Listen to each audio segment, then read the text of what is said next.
Close your eyes and imagine the year is 1885. The lamps hiss softly in the London mist.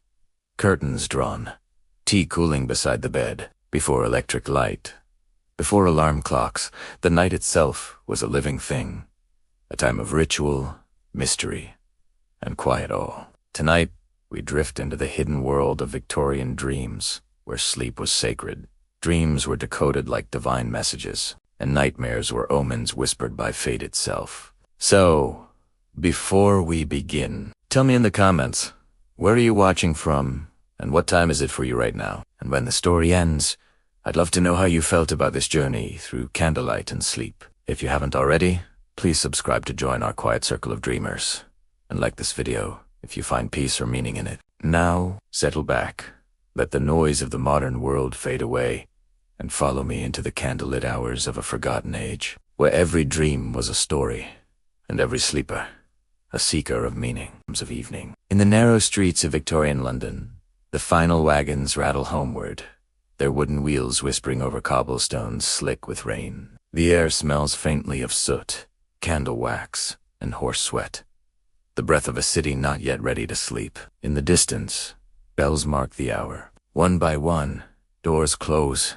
and the quiet ritual of the night begins. For the Victorians, dusk was not merely the fading of daylight.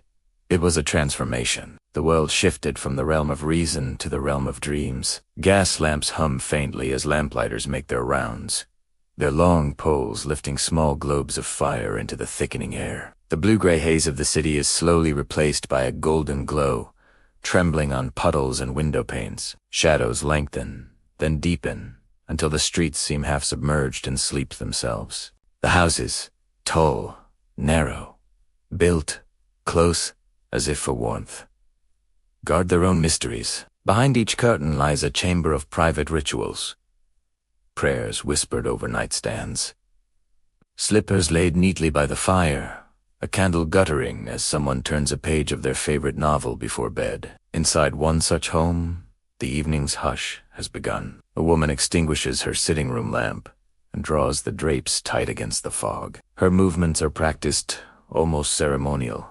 She checks the latch of the window, folds a shawl, and places it over the arm of a chair. There is a rhythm to this, a quiet choreography learned through habit and necessity. Night was not to be entered carelessly. To the Victorian mind, darkness was both sanctuary and threat, a place where illness, ghosts, or unspoken thoughts might drift.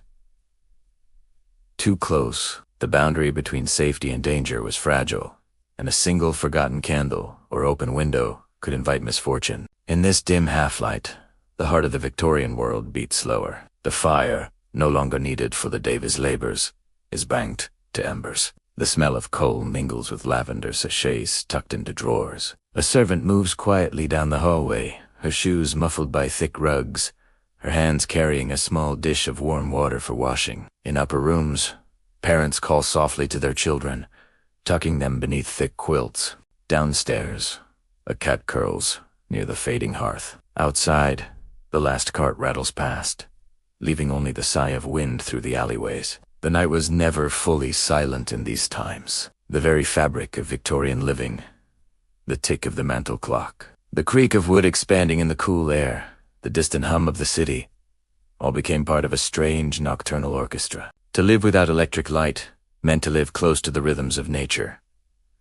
The moon's slow rise, the flutter of moths at the window, the way darkness invited thought and memory. Many feared it, yet many found a kind of peace in it, for in that quiet, one could hear the echo of one's own soul. The gas lamps outside were a recent marvel, a glowing testimony to human invention. Before them, the city plunged into near-total darkness each night, lit only by candle and fire. Now, with every lamp ignited, London shimmered with a pale imitation of day, though it was never quite enough to drive away the secrets of the night. Travelers spoke of the peculiar beauty of it, how mist would catch the lamplight and hang in golden veils above the cobbles. For poets and painters, it was a world of endless inspiration, half real, half dream. Within the homes of both the wealthy and the humble, night rituals began almost the same way. The preparation for rest was deliberate, infused with meaning. One did not simply collapse into bed. There was a sense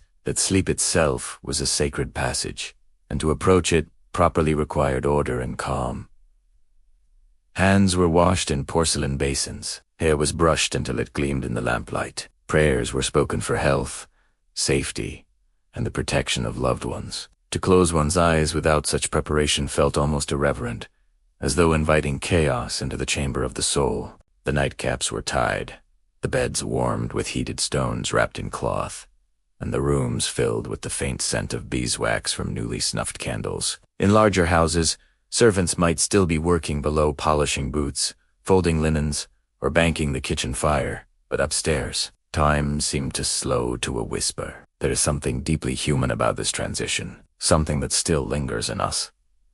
That small moment of surrender between day's duties and the mysterious drift into dream. For the Victorians, it was not only a physical act, but a moral and spiritual one. A reflection of order, disciplined, and the calm conscience of a well-lived day. Outside, fog gathers thicker now. The last light of the gas lamps shimmers like halos in the mist. In the working districts, where narrow alleys choke with smoke, families huddle close for warmth. Here, the night carries a rougher music. The cough of a coalman, the laughter of a pub closing, the wail of a child. But even among hardship, there was ritual. Mothers would hum lullabies passed down from generations. Fathers would place coins beneath pillows as small charms for luck. And candles, always candles, flickered beside worn Bibles. The faith that governed the day followed them into the night, guarding their sleep as surely as any locked door. Up in the wealthier quarters, silence reigns. Plush curtains seal out the world, and the air smells faintly of perfume and rose water. But Ebenezer sleep was not without its anxieties. Doctors wrote endlessly about the dangers of sleeplessness, the toll it took on nerves, digestion, and even morality. To lie awake too long was considered unhealthy, even sinful. The sleepless mind, wrote one Victorian physician, wanders to shadowed places. And so many sought the comfort of tonics, soft music, or readings from scripture to guide them gently into slumber. Yet despite these fears, there was also wonder. The Victorians, inheritors of both science and superstition, believed that the night was a realm of messages. Dreams, they thought, could foretell illness or reveal divine warnings. To dream a falling signaled danger ahead, to see a bird in flight promise news from afar. Even in this age of reason and invention, the mysteries of sleep humbled them. The flicker of gaslight across a ceiling could become a phantom. The creak of floorboards, a whisper from the beyond. Now, as the final hour of evening approaches, the streets grow empty. The lamplighters have long gone home. In their place, constables walk their slow patrols, their boots echoing like heartbeats in the fog. In the windows above, faint lights still glow. Small islands of wakefulness, a mother tending to a feverish child, a writer unable to rest until the last sentence is finished, a lonely soul staring into the fire, wondering what the next dream will bring. All across the city, the same question lingers in the air. What waits for us when the eyes close? The answer, perhaps, is the same now as it was then. Beyond the dim rooms, beyond the sigh of the wind and the soft ticking of the clocks, lies that quiet sea of the subconscious, vast, unknowable, and eternal. For the Victorians, it was both comfort and curiosity. To them, sleep was not merely rest, but a journey through shadowed worlds. They drifted toward it each night with reverence, unsure whether they would wake renewed or haunted by what visions might visit them in the dark. And so the city finally a candle flickers out. The gas lamps fade to a dull hum. In 100,000 rooms, sleepers surrender to the rhythm of dreams. The last light of the gas lamps dies upon the cobblestones, and night, in all its beauty and mystery, claims the world once more. Slow and deliberate, the gas lamps beyond the window burn low, their glass chimneys breathing soft halos into the mist. Inside, the hearth sighs with its final glow, and the room begins to gather shadows around its edges. In the Victorian home, this hour was sacred.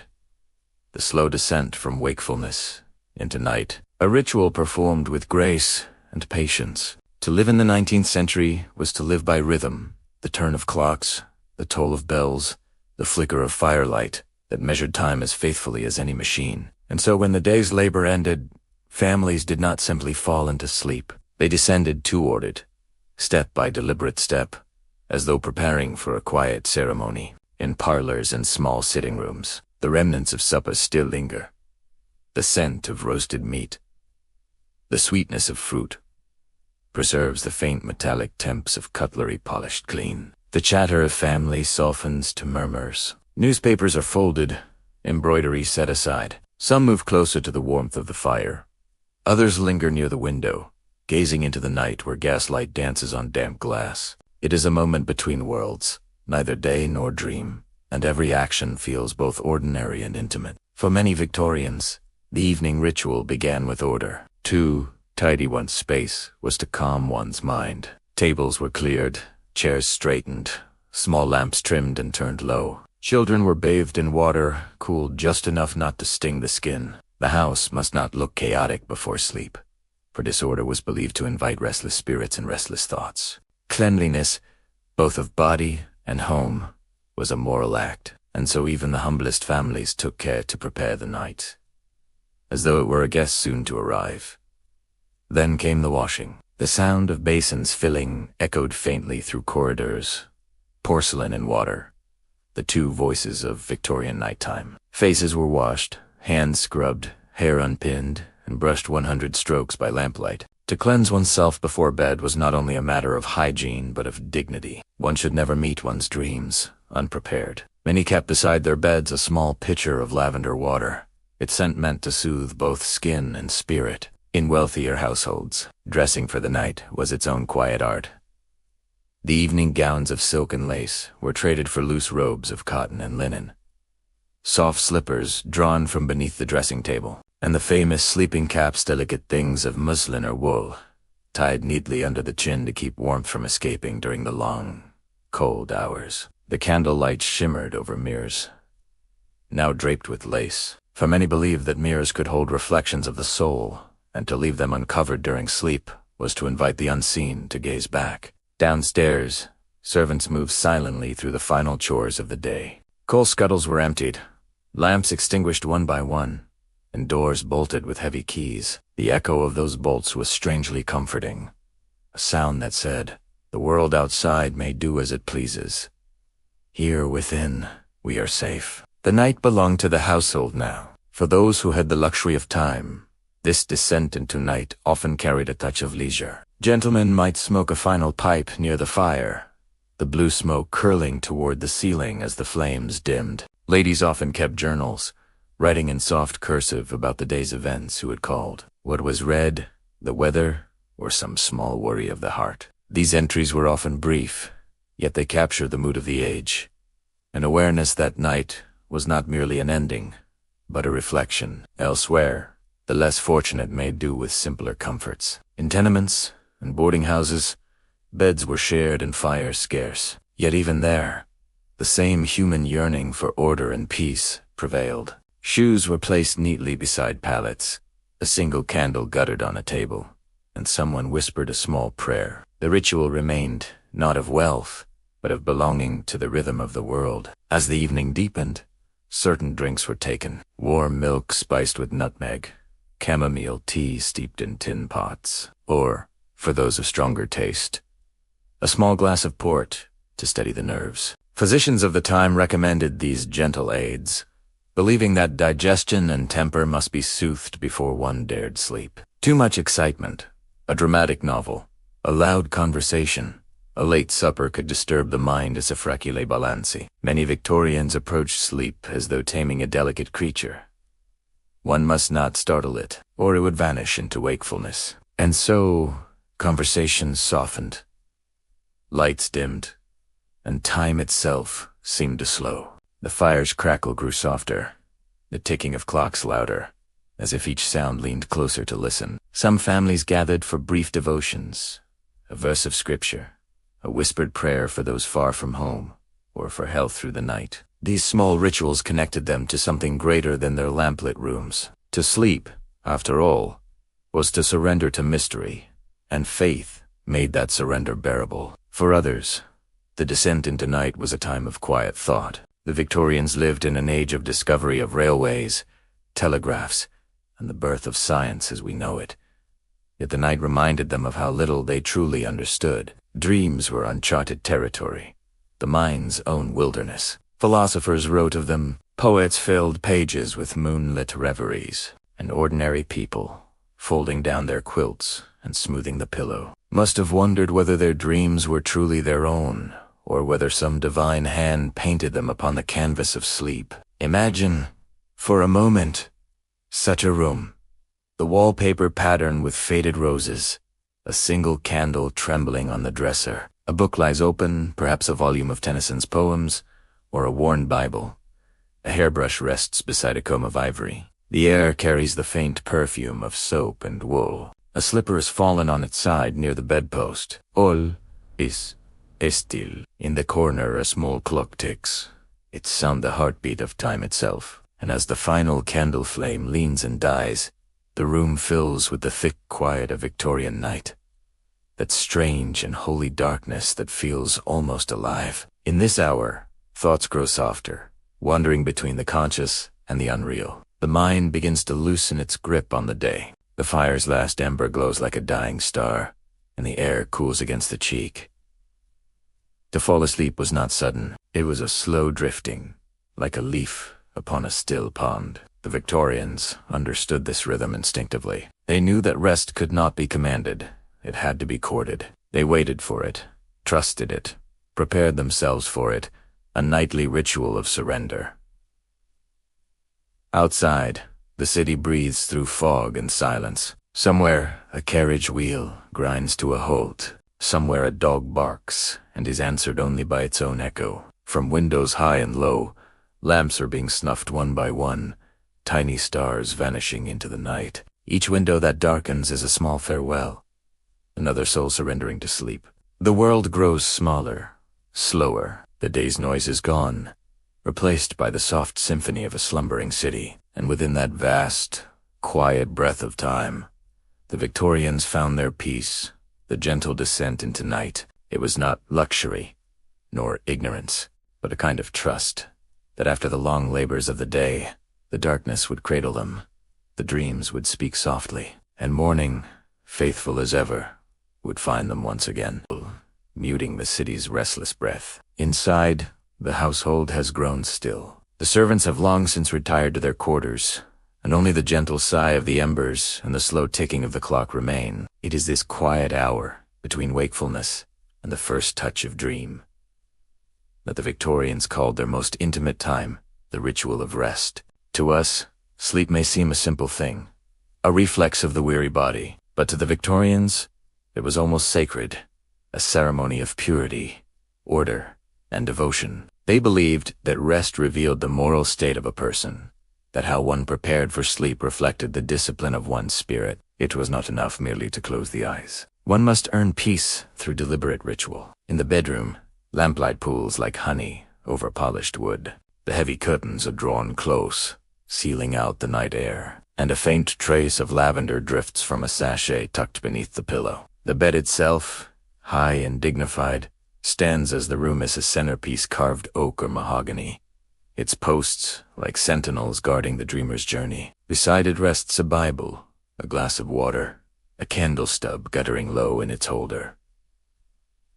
The first act of rest begins with silence. The noise of the day must be banished. Windows are checked, hearths secured, door bolts turned with care. Then comes the act of undressing, not hurried, but almost ritualistic, performed with a sense of reverence. A gentleman unbuttons his waistcoat, each click of metal echoing faintly in the quiet room. A lady removes her jewelry one piece at a time, laying it upon the table as though surrendering the last ornaments of the day. Even these small gestures carry meaning, a shedding of the outer self, a slow return to simplicity. The garments of the day are folded neatly, never tossed aside. To leave one's clothing in disarray was thought to invite uneasy dreams. A robe of soft cotton is drawn on, slippers slipped off, the famous nightcap is tied beneath the chin. Practical yet somehow poetic, its folds reminiscent of the medieval coifs once worn by pilgrims. Everything about the act speaks of transition, from the public to the private, from duty to surrender. In homes where comfort allowed, the chambermaid had already laid a warming pan between the sheets, gliding it carefully to chase away the evening chill. The faint scent of heated metal and linen mingles with candle smoke. The fire glows low, no longer to warm the body, but to comfort the soul with its soft, flickering heart. Shadows move gently upon the wall, their edges blurring as if already slipping into dream. Then, prayer. For most Victorians, religion was the final touch before sleep. The room grows still as the sleeper kneels beside the bed, hands clasped, whispering familiar words. There are prayers for protection from thieves, from illness, from the strange visitations of the night. Prayers for the safety of distant loved ones. Prayers of gratitude for the day's small mercies. Some repeat verses from the Psalms, others speak in silence. To end the day without prayer felt incomplete, almost reckless, as though leaving the soul untended in its most vulnerable hours. Those who were not devout often still performed their own version of reflection, journaling, poetry, or simple thought. Many Victorians believed that nighttime contemplation revealed one's truest self. It was a time to take stock, to forgive small grudges, to release unspoken regrets, to set one's heart in order before surrendering it to dream. This quiet inventory of conscience mirrored the moral weight of the era itself. The belief that peace could not be found without virtue, ebony sleep. The ritual extended beyond the physical and spiritual to the practical. Windows were sometimes left open a crack to admit what was called night air, though doctors warned against too much of it, fearing the chill could invite illness. Curtains were arranged so that the first light of dawn would gently wake the household. Clocks were wound, fires banked, pets gathered in from the cold. There was a kind of domestic poetry in these acts, the choreography of care that marked Victorian life. For children, the ritual was gentler still. Stories were told by the dim light of the hearth, tales of fairies, heroes, and kindly spirits who watched over sleepers. Mothers would smooth blankets, hum softly, and remind their little ones to say their prayers. A single candle might remain lit until their breathing grew slow, and even childhood dreams were considered delicate things, easily disturbed by noise or fear. Many parents took special care to guard them, believing that a child's dreams foretold their nature and fate. In the quieter households of the countryside, the ritual of rest followed its own rhythm. The night might be broken by the distant bark of a dog, the call of an owl, or the soft rush of wind through trees. Rural homes often smelled of wood smoke and linen, of damp earth carried in by boots. There, too, the same tenderness toward sleep prevailed. Farmers rose before dawn, and so the descent into night was swift but no less meaningful. They ended their days by lamplight, reading verses or counting blessings before surrendering to their beds of straw and wool. But whether in grand London, mansions, or modest cottages, the ritual of rest carried a unifying truth. Sleep was the great equalizer. Beneath the same sky, all lay vulnerable to the same darkness, visited by the same unseen world of dreams. The rich might rest on feather beds, and the poor on rough quilts, yet both faced the same silence when the candle was snuffed. And in that silence, te vera like fragi, dreaming and human. Many Victorians believed that to skip one's nightly ritual was to court disorder. They feared sleeplessness as both ailment and omen. Doctors prescribed strict bedtime habits, no heavy meals, no strong emotions, no excessive conversation before sleep. A calm mind, they said, produced calm dreams, and so the ritual of rest was followed faithfully, not only to soothe the body, but to preserve the soul. As the final minutes of wakefulness pass, the room darkens fully. The last flame trembles and dies, leaving behind a faint wisp of smoke that curls upward, vanishing into the night. The warmth of the bed welcomes the body. The heartbeat slows. Somewhere beyond the window, a carriage clatters briefly and fades. The air is cooled, the world hushed. In this suspended moment, all divisions fall away, rich and poor, believer and skeptic, child and elder, all are bound by the same surrender. Sleep comes not as a thief, but as a guest, gently invited. The day's burdens drift from the mind, replaced by images too soft to name a garden path, a distant melody, the warmth of a remembered voice. The Victorians cherished this transition, believing it reflected divine design. To sleep was to trust, to yield one's consciousness into unseen hands. It was, in their eyes, both necessity and grace. And so the ritual ends, as it always does.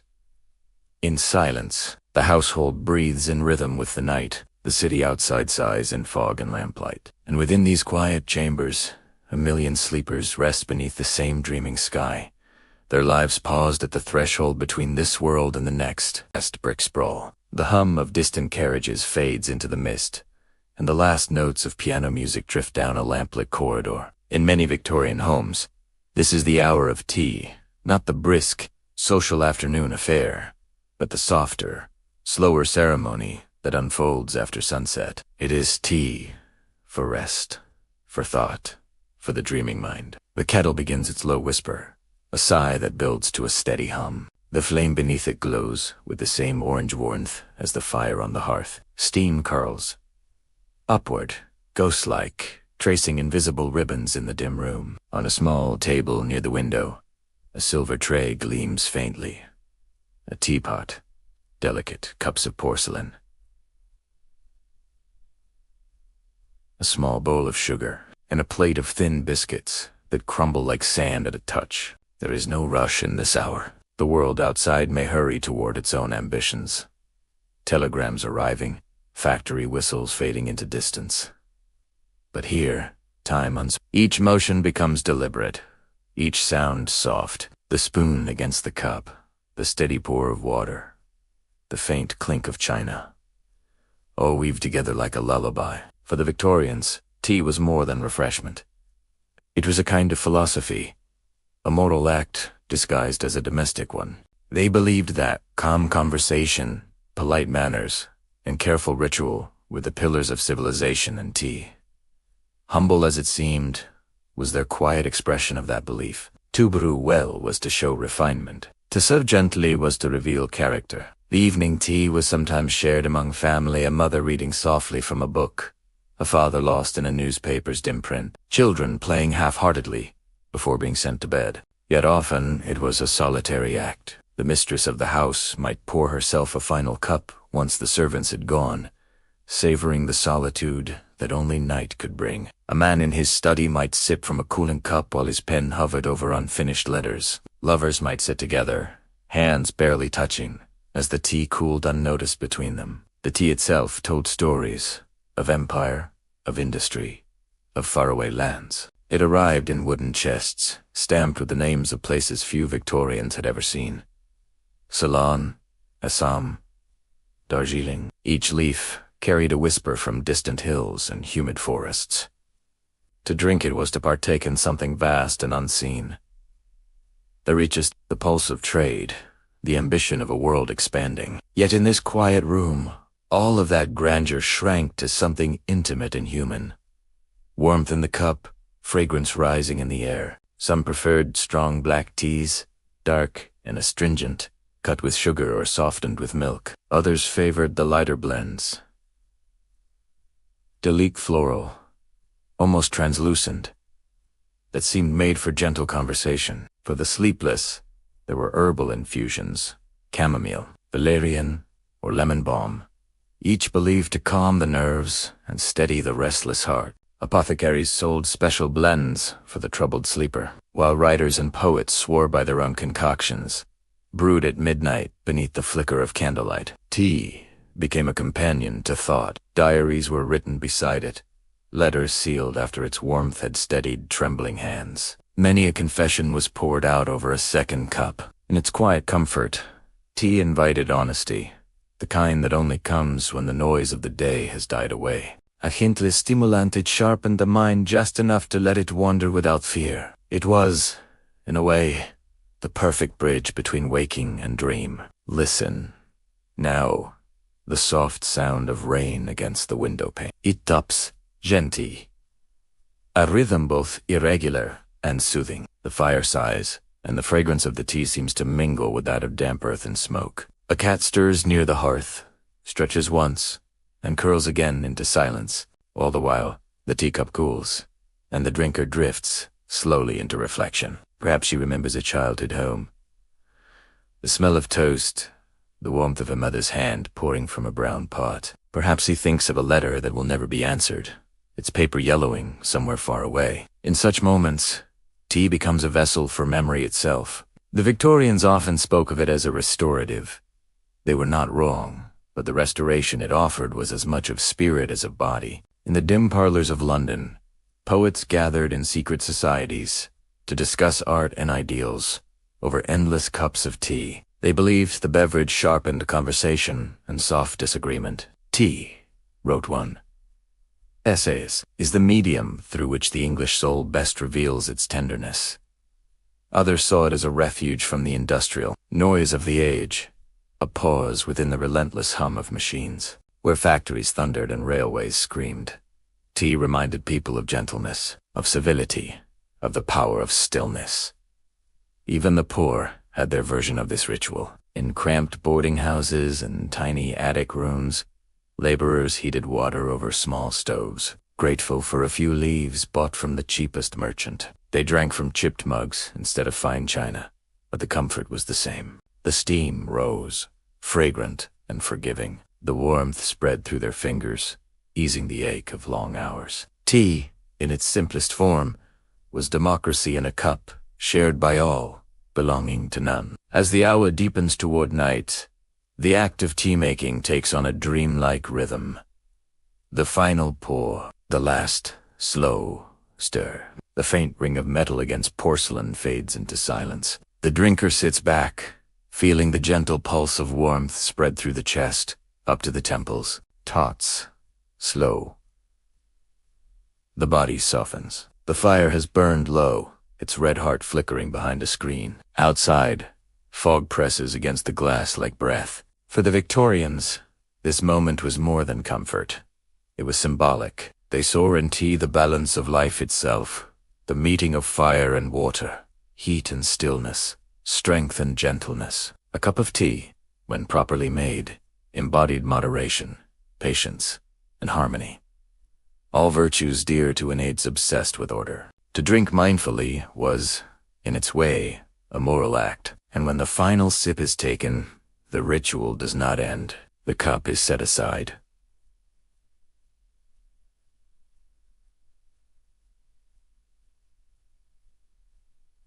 The spoon rests. A faint ring of liquid glimmers at the bottom like a tiny pool where reflection gathers. The drinker gazes into it as one might into a memory. Then the flame of the lamp is lowered, the curtains drawn closer, the sound of the city fading to a distant murmur. Sleep approaches quietly, but not yet. The tea lingers in the blood, not a rush, but a hush, a subtle stirring that keeps the mind wandering a little longer. Thoughts drift like clouds, fragments of conversation, half-remembered laughter, the echo of an old song. The warmth of the cup remains in the hands even after it is empty, and in that warmth lies something eternal.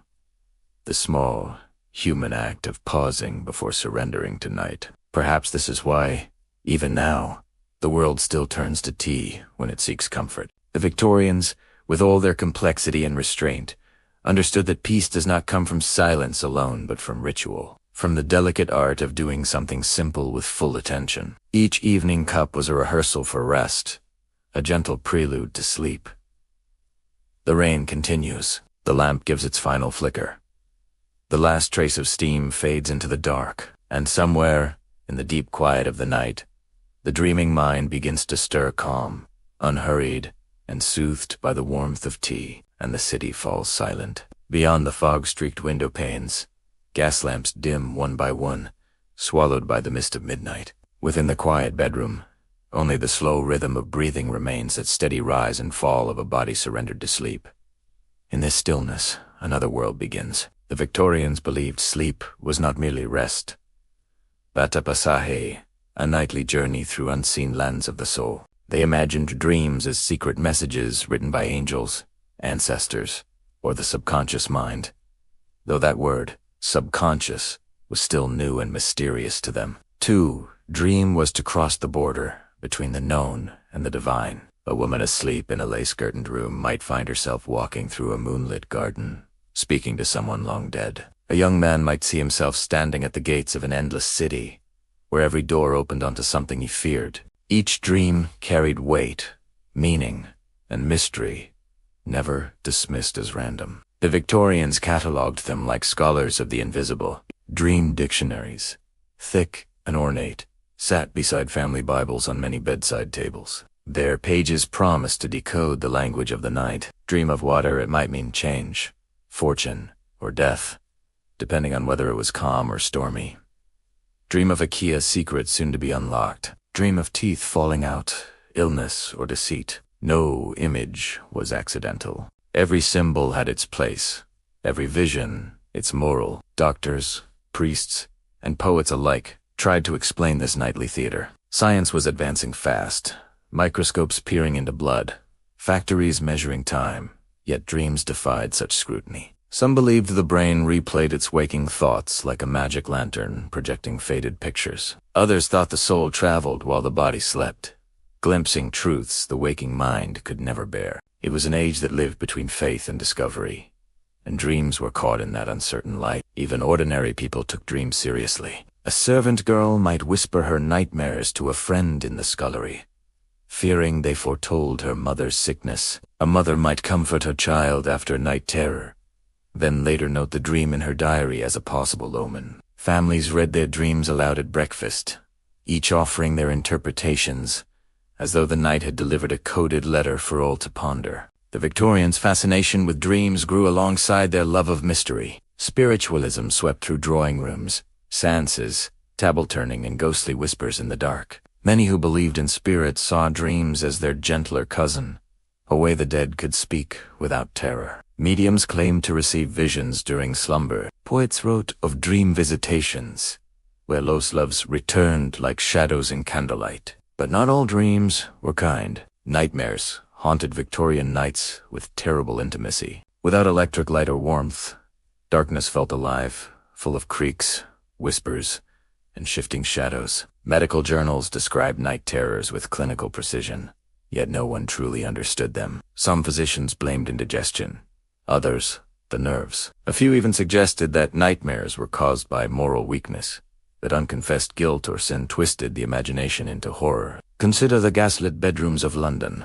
small and close, the air thick with coal smoke and damp. The sleeper tosses beneath heavy blankets, half suffocating, half frozen. Dreams bloom feverishly under such conditions. Fever dreams, too, were familiar companions, vivid, disordered, and strange. A simple cold could bring visions so real that one awoke trembling, convinced of unseen presences. Writers of the time wove such visions into their stories. Charles Dickens often dreamed of faces, hundreds of them passing before him as if in judgment. Charlotte Brontë described dreams of endless corridors, filled with whispering voices. Even Queen Victoria kept notes on her dreams, some of which she claimed predicted births, deaths, and victories. Dreams crossed the boundary between literature and life. They were not private curiosities. They were cultural artifacts. To dream of the future was to brush against fate. To dream of the dead was to confirm that death was not the end. The Victorians, surrounded by mortality, cholera, consumption, child loss, sought in dreams a comfort science could not give. The dreamer was both scientist and mystic. Doctors began to study sleep as a physical state, charting its rhythms and disturbances. In the 1860s, medical journals described experiments in which patients were watched as they slept, their breathing timed, their expressions noted. Yet even the most rational observers could not quite let go of mystery. Dreams, one physician wrote, are the imagination's rebellion against reason's dominion. Meanwhile, clergymen lectured that dreams might be divine warnings. Newspapers printed strange accounts of prophetic visions. A sailor who dreamed of a storm before his ship sank. A woman who foresaw a fire that later consumed her home. Such tales walked the line between faith and coincidence, but they captivated the public. To dream was to participate in the supernatural, if only for a few hours each night. And then there were the dreams that seemed to reveal desire, the kind no one spoke of aloud. In an era of repression and restraint, even the imagination had to whisper. Psychologists would later build entire theories upon such dreams. But for the Victorians, they were simply troubling a sign, perhaps of temptation or inner conflict. Many prayed before bed, asking that their dreams remain pure. Still, some saw beauty in these nocturnal visions. Painters depicted dreamscapes full of angels and phantoms. Composers wrote music inspired by the half-world between waking and sleep. Dreams, wrote one poet, are the breath of the soul when it cannot speak. In country houses and city flats alike, people learned to live with their dreams, to respect them, to fear them, to record them in careful script before morning light erased their edges. Dream journals were popular gifts, bound in leather, filled with delicate handwriting describing visions of flight, strange seas, faces in shadow. To read such entries today is to glimpse the secret life of an age that prized propriety yet yearned for transcendence. The Victorians were the first to romanticize sleep as an art form, to treat the dreaming mind as a theater of wonder. Sleepwalkers, once feared as cursed, became subjects of fascination. Poets compared them to prophets, wandering between two worlds. Artists painted pale women in moonlit rooms, eyes closed, faces serene, bathed in silver light. These were not nightmares now, but revelations, symbols of mystery and longing. As dawn begins to touch the edges of the curtains, the dream fades. The sleeper stirs. The visions dissolve, like ink in water. Faces, places, voices, all slipping away. A faint chill lingers, a trace of wonder, a question left unanswered. The Victorians would rise and record their dreams before the day scattered them, hoping to catch some glimmer of meaning. In the hush before morning, as the city slowly wakes, one truth remains. For the Victorians, the night was not a void but a mirror. To sleep was to confront the self, to walk among symbols, to glimpse eternity through a veil of fog. They went to bed with faith in the unseen, and they awoke believing they had touched it. Perhaps that is what made their dreams endure. Not their accuracy, but their AO. The modern world may call dreams nothing more than fragments of memory and emotion, but the Victorians knew something our science sometimes forgets, that to dream is to feel wonder, and to feel wonder is to be human. And so the fire dies, the first bird sings, and the city exhales. The sleeper opens their eyes, carrying with them a faint impression, not of what was dreamed, but of having wandered somewhere sacred. The tea has gone cold on the bedside table. Morning light trembles through the fog. The dream has ended, but its echo remains, seems to rest as deeply as those within it. Its chimneys quiet, its windows dim, but inside, a hidden life hums beneath the stillness. Behind each door, someone lies awake or already lost in slumber, wrapped in the peculiar dreams of the age. The Victorian bedroom was a world within a world, private, yet shaped by the social order beyond its walls. It was both sanctuary and stage, the one place where the rigid masks of the day could finally be loosened. And yet even here, propriety whispered its rules. Modesty dictated not only one's attire, but also the very arrangement of space. The rooms were often dim, curtained, and deeply personal. Heavy drapes muffled the sounds of the city. Thick carpets absorbed each step, and furniture crowded every corner.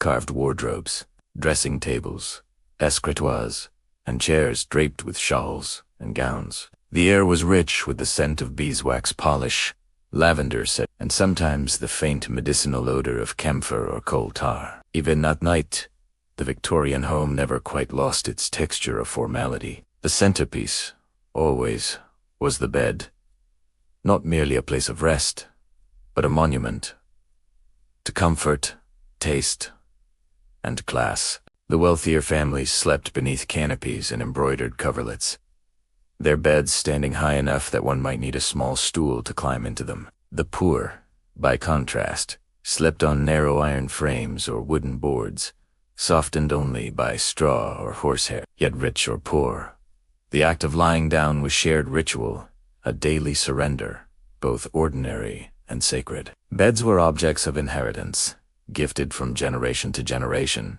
imbued with memory. Births and deaths alike unfolded upon them. Infants were cradled there, Lovers whispered vows in the dark, and the dying faced their final sleep within the same carved headboards that had seen their first. The Victorians surrounded their beds with symbols of morality and faith, crucifixes, portraits, small books of devotion. In an age haunted by the fragility of life, even sleep was a rehearsal for eternity. In grand townhouses, the architecture of slumber extended beyond the master's room. There were servant quarters tucked beneath the eaves, cold and narrow, where the maids and footmen slept in the humblest of beds, often sharing space and breath. Between the wealthy and the working class stretched an invisible geography of comfort, the distance between goose feathers and straw. Yet through all these layers of society, night drew its own equality. The body must rest. The eyes must close. The dream must come. In country estates, the bedrooms opened onto long corridors lined with portraits, the faces of ancestors staring eternally toward the door. At night, servants carried lamps down these passages, their light wavering like a line of fireflies. The sound of a latch, a footstep, the rustle of skirts against the carpet. These were the night music of the great house. Behind each door lay a small world of routine. Someone folding garments, another whispering prayers, another simply listening to the sigh of wind in the chimney. The architecture itself seemed designed to cradle silence. Walls were thick, ceilings high, and fireplaces built deep enough to hold a night's worth of glowing coal. The fire gave both warmth and company. Its faint crackle was as soothing as a heartbeat. For those who could afford it, the flame never died. Entirely a small ember kept alive until morning, watched by servants who tended to the hearth. In humbler homes, the fire was allowed to fade, and sleepers curled beneath piled quilts to conserve the warmth. Light played its own part in this nocturnal theater. Gas lamps hissed softly when turned low, casting shadows that danced across plastered ceilings. Candles glowed in glass holders, their flames bending with every draft. The Victorians understood that light at night was fragile, a living thing, fed by oil or flame, always threatening to vanish. That flicker became part of their dreams. Even in sleep, the world of shadow and glow lingered behind the eyelids. Bedrooms spoke of identity. A gentleman's chamber might hold books, maps, a writing desk, the remnants of the day's intellect. A lady's room might be perfumed with rosewater and crowded with lace, ribbons, and keepsakes.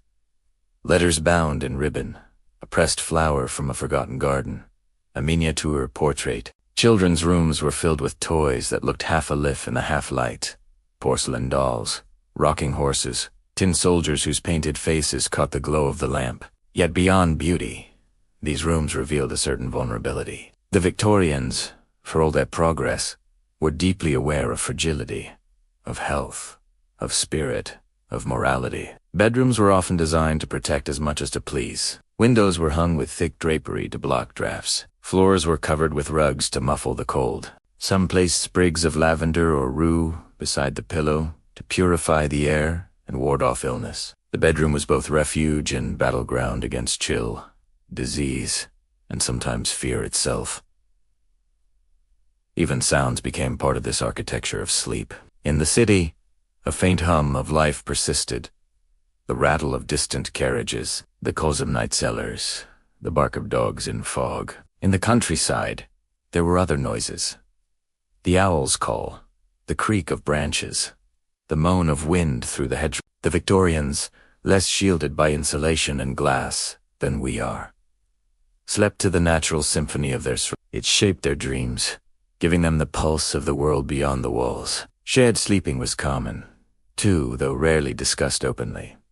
Servants often doubled in small quarters. Children shared beds to conserve heat. Even among the upper classes, marriage meant proximity that was both intimate and socially prescribed. To share a bed was both comfort and duty, affection and decorum bound together by etiquette. Yet loneliness could still bloom beside another's breathing. Some Victorians, valuing rest above romance, chose separate rooms entirely, his and hers, each decorated in harmony, but divided by doors that might open or remain closed depending on the night. There was an art to preparing such rooms for sleep. Servants would draw curtains, fold back covers, warm bricks wrapped in cloth at the foot of the bed. They laid out nightgowns, checked the locks, extinguished excess flames. Then, like stagehands departing the theater, They withdrew into the shadows, leaving the master's world to silence. Sleep was treated almost like ceremony, an event with ritual and respect. And yet, within this formality, small intimacies lingered. A child's toy left beside the pillow. A letter slipped beneath a candle holder. A withered flower kept from summer long past. These rooms, so carefully arranged, were full of unspoken emotion. Love, grief, longing, memory. The Victorians, outwardly reserved, allowed their private chambers to express what their public selves could not. In the stillest hours, when the fire-esque glow had faded to ash, even the grandest rooms grew ghostly. Portraits seemed to move in the dim light. Curtains stirred though no wind passed. The Victorians, with their fascination for spirits, often wondered if the dead revisited these familiar spaces. After all, how many lives began and ended beneath these ceilings? Dreams and hauntings blurred together, both born of memory and imagination. To wake in such a room at midnight was to feel one's own smallness. 2 cents time layered thick around you, breathing faintly in the dark.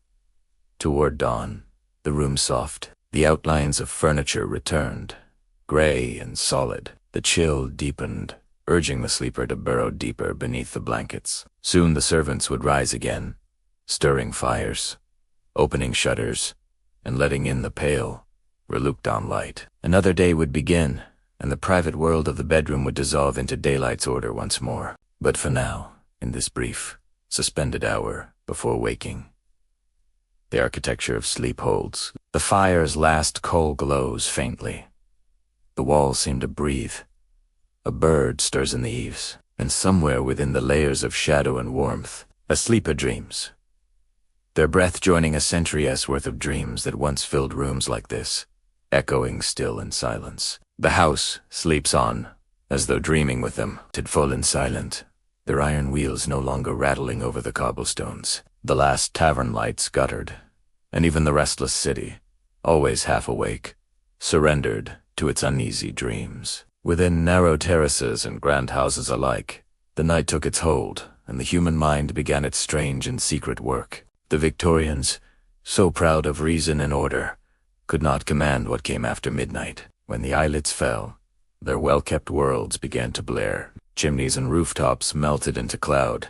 The clock's steady ticking turned into the heartbeat of imagination. The boundaries that had held tight through the waking hours began to dissolve, and thoughts, those disciplined soldiers of daylight, drifted free, wandering down forgotten corridors of the self. To sleep, they said, was to surrender the mind to a different master. And as the gas lamps dimmed and the moonlight crept across their walls, that master began to whisper. In parlors and small bedrooms, across both manor and factory row, the same invisible play unfolded.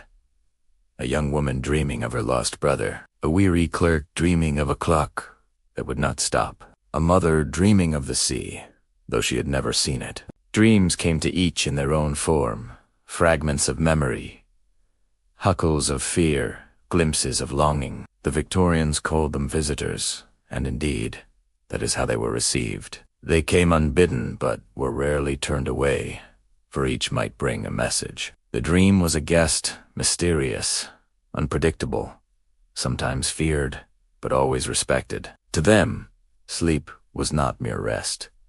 It was communication. The soul, they believed, spoke most clearly when the body was silent. Many Victorians approached their dreams as they did their correspondence, carefully, curiously, with pen and paper near at hand. Diaries and letters of the age revealed the intimacy with which they recorded their nightly wanderings. Some kept dream journals as part of spiritual devotion, others purely as amusement. But beneath the polite phrasing and graceful script, one feels a deeper tremor, a fascination mixed with dread. To dream, after all, was to step beyond the reach of control. And the Victorians, who cherished control above all things, found that idea both thrilling and unsettling. A clergyman might write of seeing angels in his sleep and wake uncertain if it were a blessing or a warning. A seamstress might dream of a candle that would not extinguish and whisper to her neighbor that it meant coming illness. Each image, each sound of the night, became a puzzle to be interpreted, a secret written in the strange language of the subconscious, though they would not yet have called it that. They believed the mind, when could drift across boundaries to the realm of the dead, the realm of prophecy, or the shadowy depths of guilt and desire.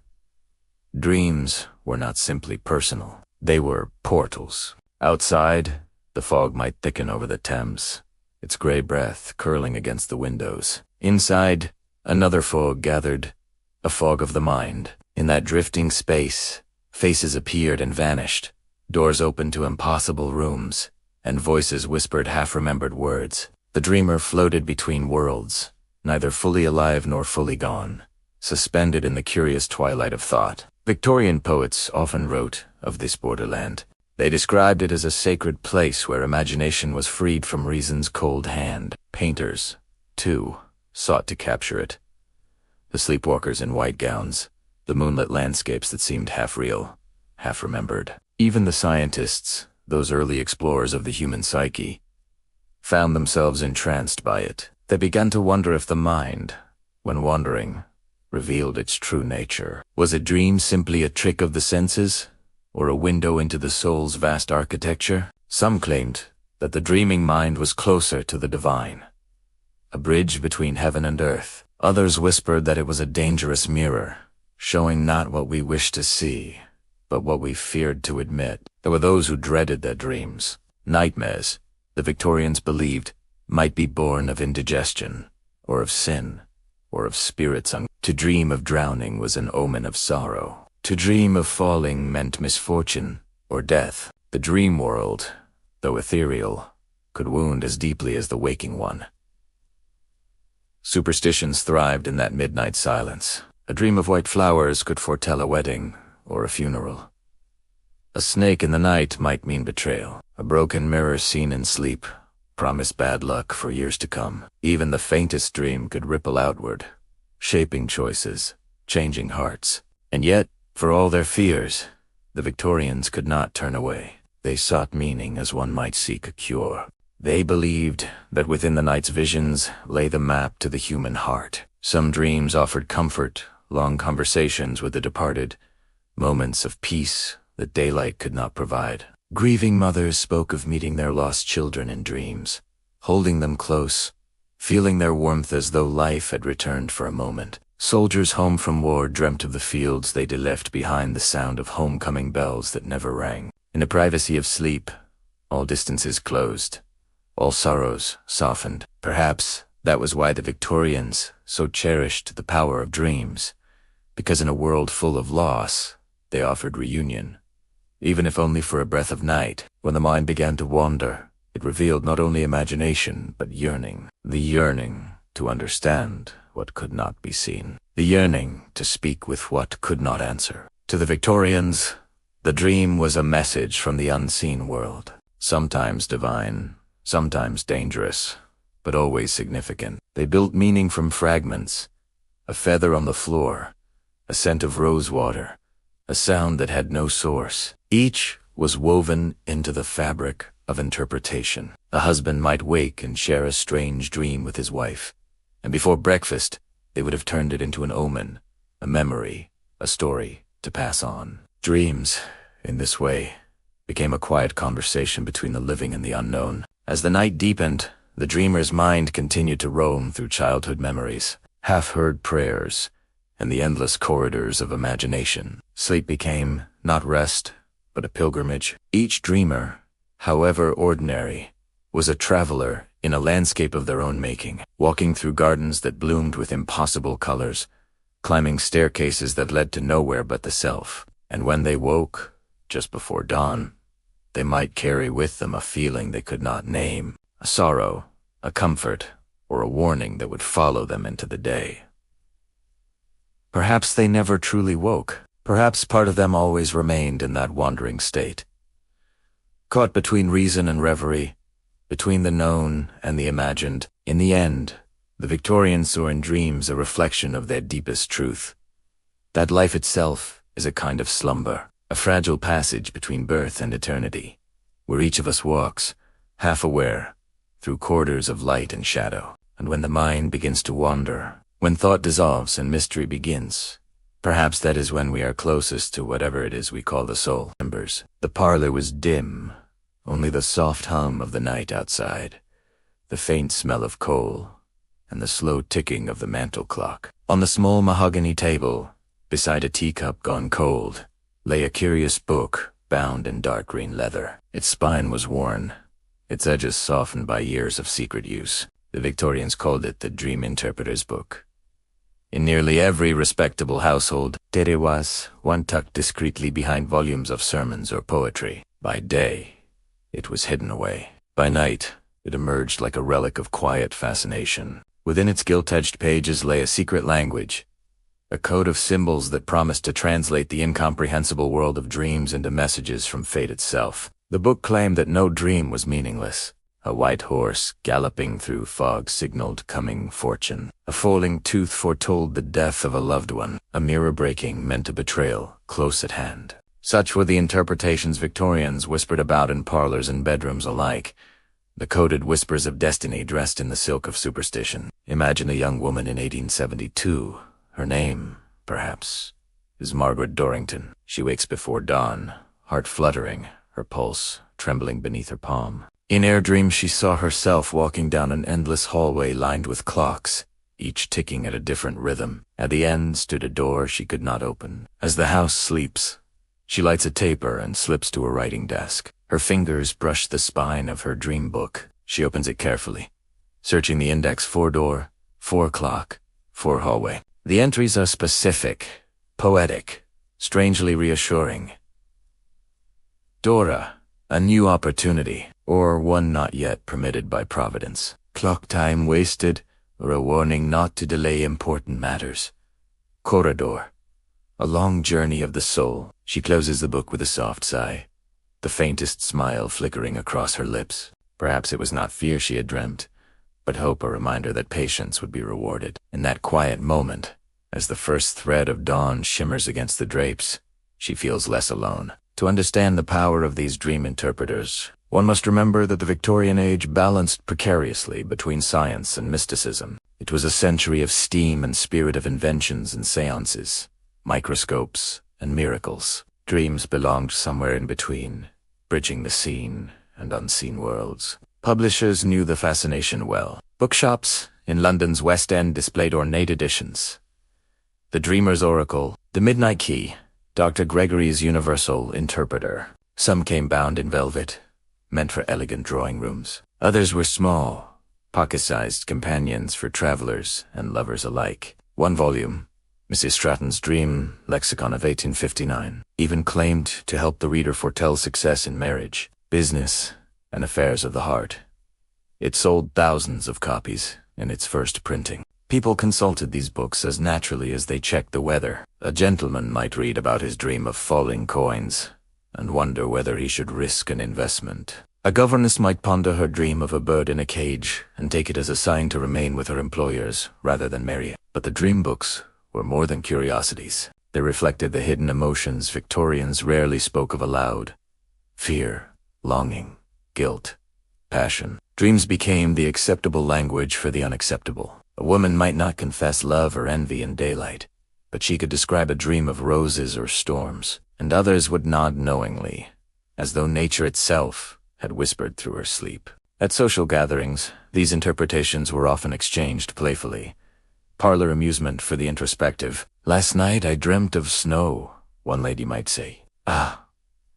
Another would reply, with a teasing smile, "That means purity or loneliness."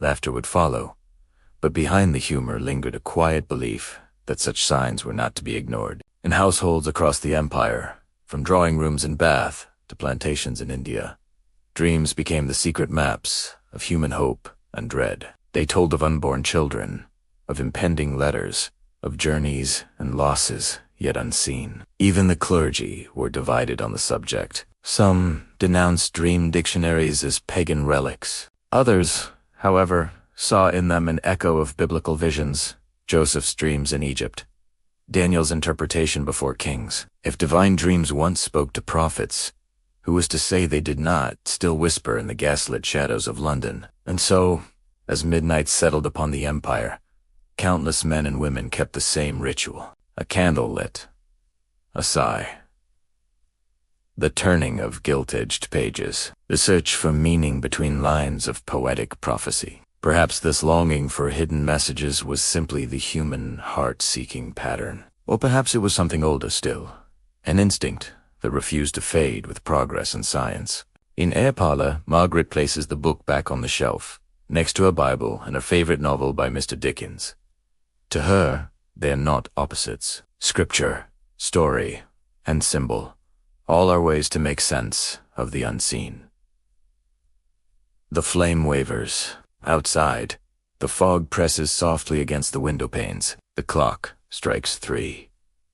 The night deepens, and somewhere beyond the veil of waking, a new dream stirs, waiting to be written, interpreted, and remembered. In the quiet of that world, between superstition and scholarship, the Victorians found meaning in what the modern world now calls chance. Their dream interpreters may seem quaint to us, but to them, they were bridges across the darkness, a way to hear the whisper of something vast and invisible. And perhaps, as we drift into sleep ourselves, we too wonder, when we dream of running water, of open doors, of voices I never heard before. Are we not still searching for the same language of the night, with equal passion, to measure the soul and the stars? Steam hissed through the veins of the cities. Microscopes uncovered invisible worlds. Electricity danced in amber glass tubes like bottled lightning. Yet, amid all this progress, one mystery remained maddeningly unsolved. Sleep. To the Victorians, sleep was not simply the absence of wakefulness. It was a strange kingdom, lying just beyond consciousness, where reason dimmed and imagination ruled. For centuries, dreams had belonged to priests and poets. Now, the physicians wanted their turn. In London, Edinburgh, and Paris, men in white waistcoats debated through thick cigar smoke. What was the true cause of sleep? Why did nightmares visit some and spare others? Could dreams be dissected like the organs of the body? Or were they sparks of the divine? One of the earliest medical pioneers, Dr. Robert wrote in 1830 that sleep was the temporary death of reason, ordained by Providence for the repair of man. He claimed that the blood slowed, the mind cooled, and the body, like a machine, restored itself through stillness. But others disagreed. The French physiologist Jean-Baptiste Barrade suggested that sleep was not rest at all, but a hidden labor of the brain, a time when the mind reorganized its memories and balanced the humors of the soul. For every experiment, there was also a superstition. Physicians might record breathing patterns and pulse rates, yet they did so beside beds, draped in amulets and dream catchers, beneath portraits of angels. Science was advancing, yes, but never far from shadow. In a candlelit laboratory near Bloomsbury, a young physician named Dr. Edmund Prowse spent years observing patients as they slept. His notes described curious phenomena: twitching limbs, murmured words, sudden cries in the dark. He cataloged everything, searching for meaning in the body's midnight language. "Is the dream a physical storm," he wrote, "or a visitation from within?" His instruments were crude glass tubes, mercury thermometers, sketchbooks filled with pulse traces. But his questions were timeless. He observed how food affected sleep. Those who dined on beef or rich puddings were more prone to nightmares. He noted that women bound in corsets often suffered from breathless rest, while men who smoked too heavily dreamt of drowning. He began to suspect that what the Victorians called the nightmare was not a spirit at all, but the body crying out under pressure, the rebellion of digestion, the protest of lungs denied their full breath.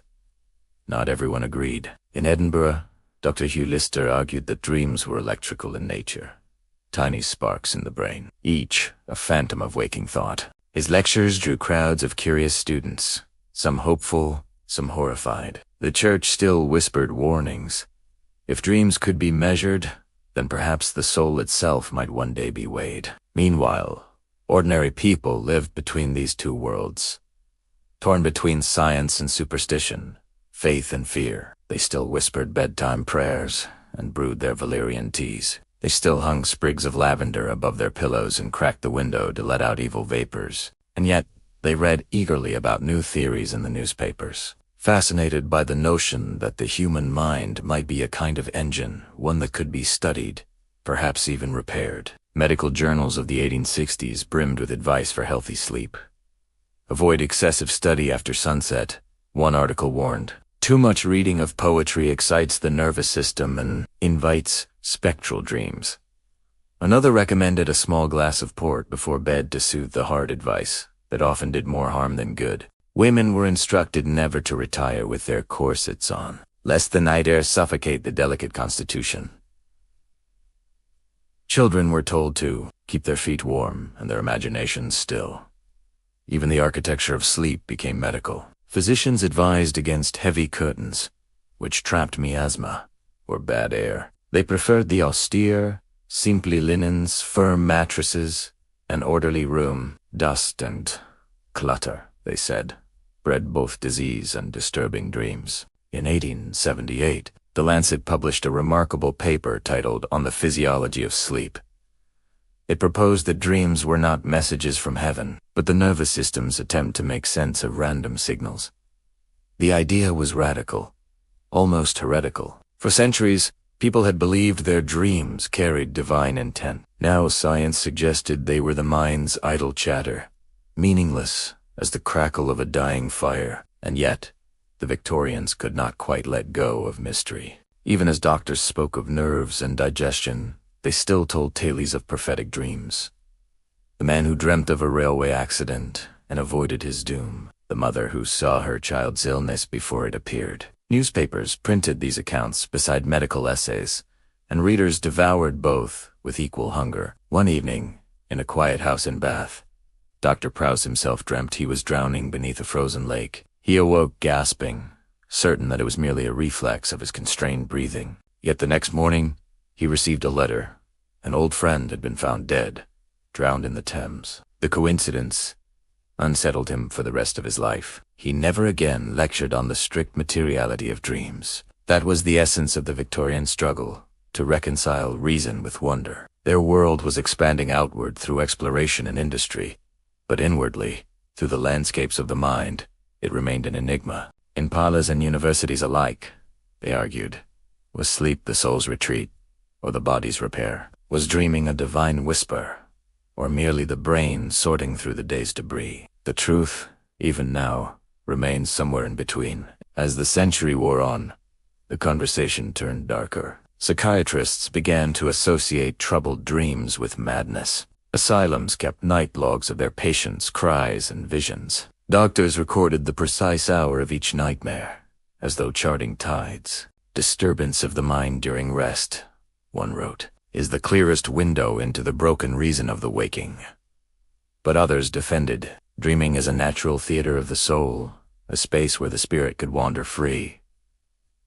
Poets took the side of mystery, scientists of structure. Together, they built the uneasy marriage of modern psychology. By the 1890s, a few thinkers began to glimpse what the next century would discover. They speculated that dreams might express emotions suppressed by day, that the mind, unable to speak, whispered its truths at night. These were the first faint echoes of what would soon be called psychoanalysis. Yet in the gas-lit streets outside the lecture halls, the people simply went on sleeping as they always had, wrapped in quilts, warmed by faith or fear, carrying with them into slumber the ancient question, why do we dream at all? The fire crackles.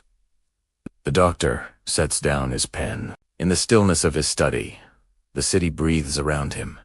Millions asleep, each lost in a private realm of memory and meaning. He looks out the window at the fog curling around the lamps and wonders, not for the first time, whether all his instruments could ever capture the mystery behind a single dream. Perhaps, he thinks, the truest science of slumber is humility, the acceptance that the night still holds secrets no microscope can find. And so the lamps burn low once more. The city drifts into its collective sleep, watched by its doctors, its dreamers, and its ghosts. Science may name the process, may measure the breath and the pulse, but it cannot explain why. In the darkness, the human soul still insists on wandering. The Victorians dreamed. Some dreams were gilded and gentle, of gardens, letters, and candlelit parlors, while others were restless, haunted by grief or guilt. And though most would wake in silence, a few brave souls recorded what they saw. From poets to queens,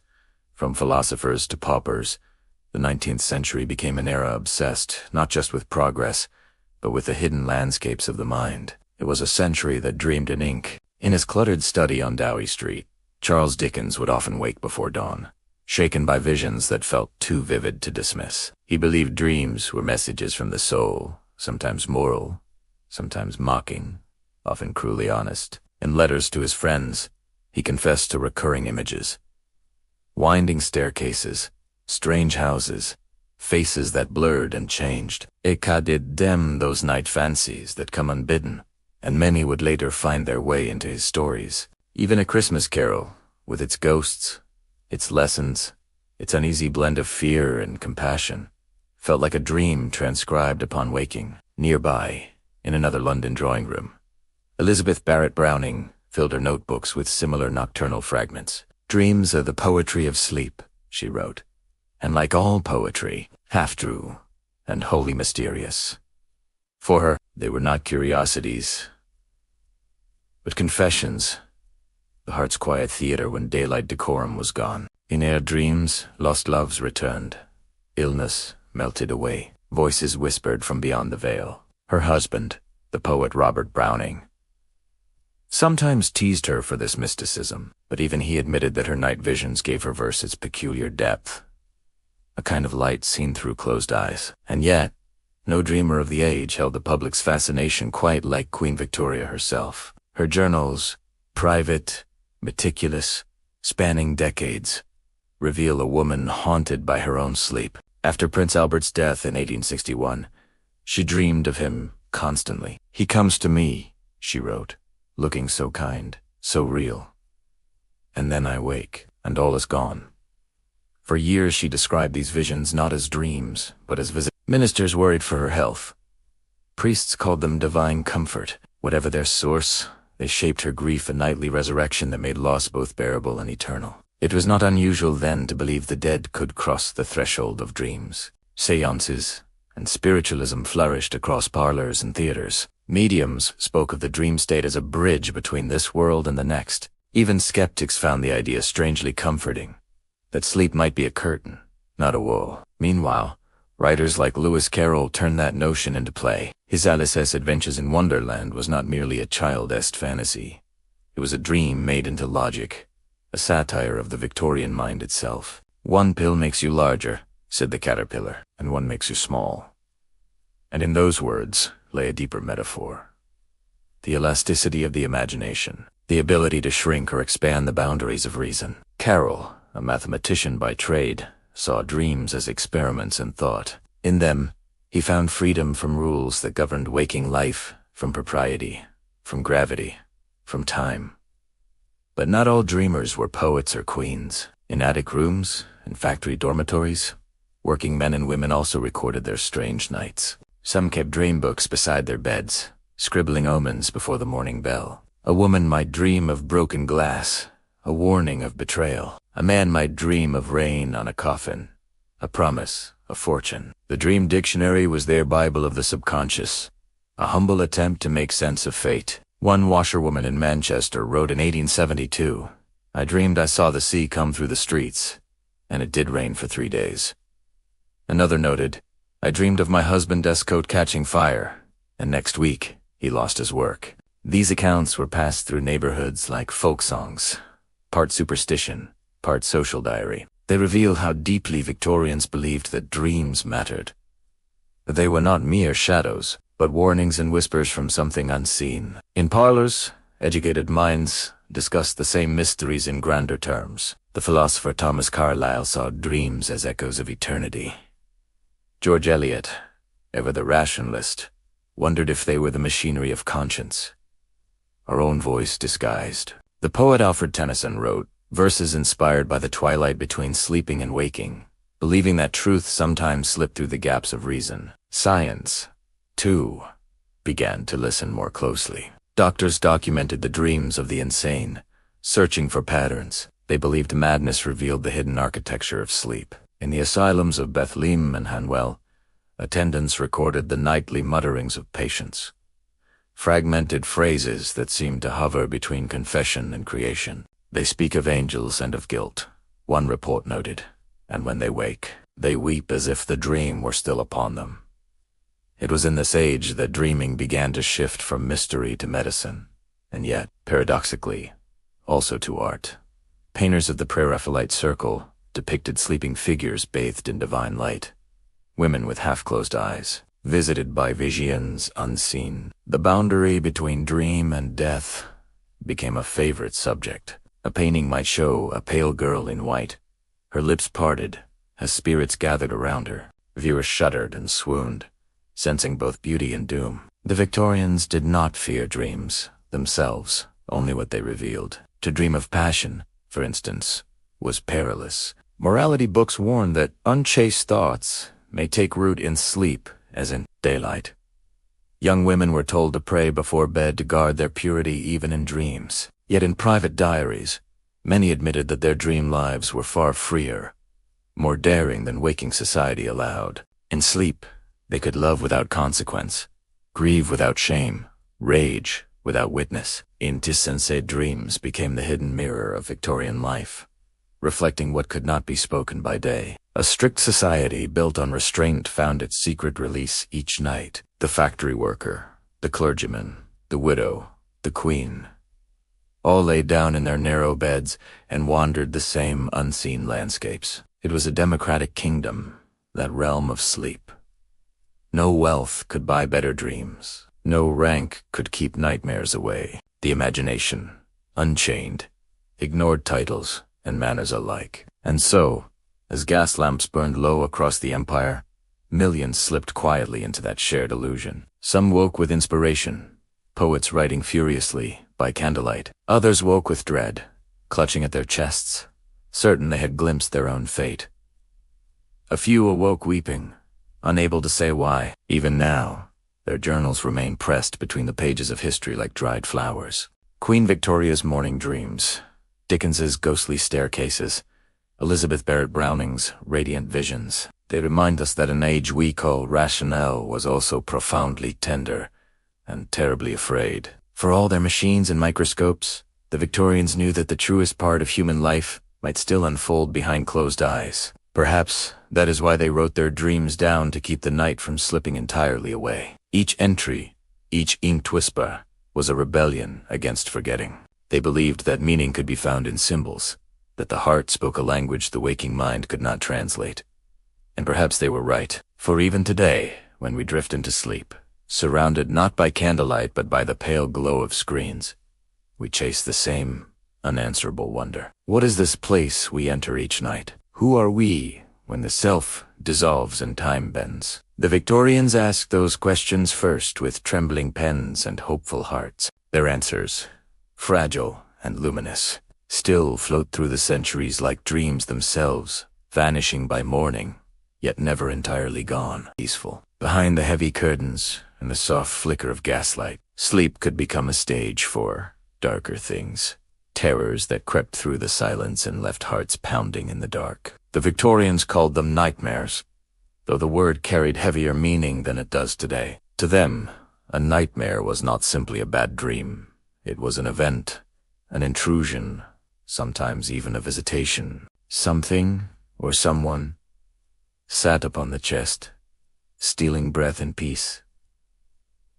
Alike, physicians described it as incubus nocturnus, the night demon of old folklore, who pressed upon sleepers until they awoke in fear. Yet others whispered that such paralysis was no demon at all, but the ghost of one's own guilt, returning to suffocate the heart. They feared their dreams, because they believed them true. A nightmare could foretell tragedy, illness, or moral decay. To dream of falling meant disaster was near. To dream of weddings was a sign of death or sorrow. To dream of water rising meant tears yet to be shed. Even the simplest image might conceal warning. A white horse promised triumph, unless its mane was wet.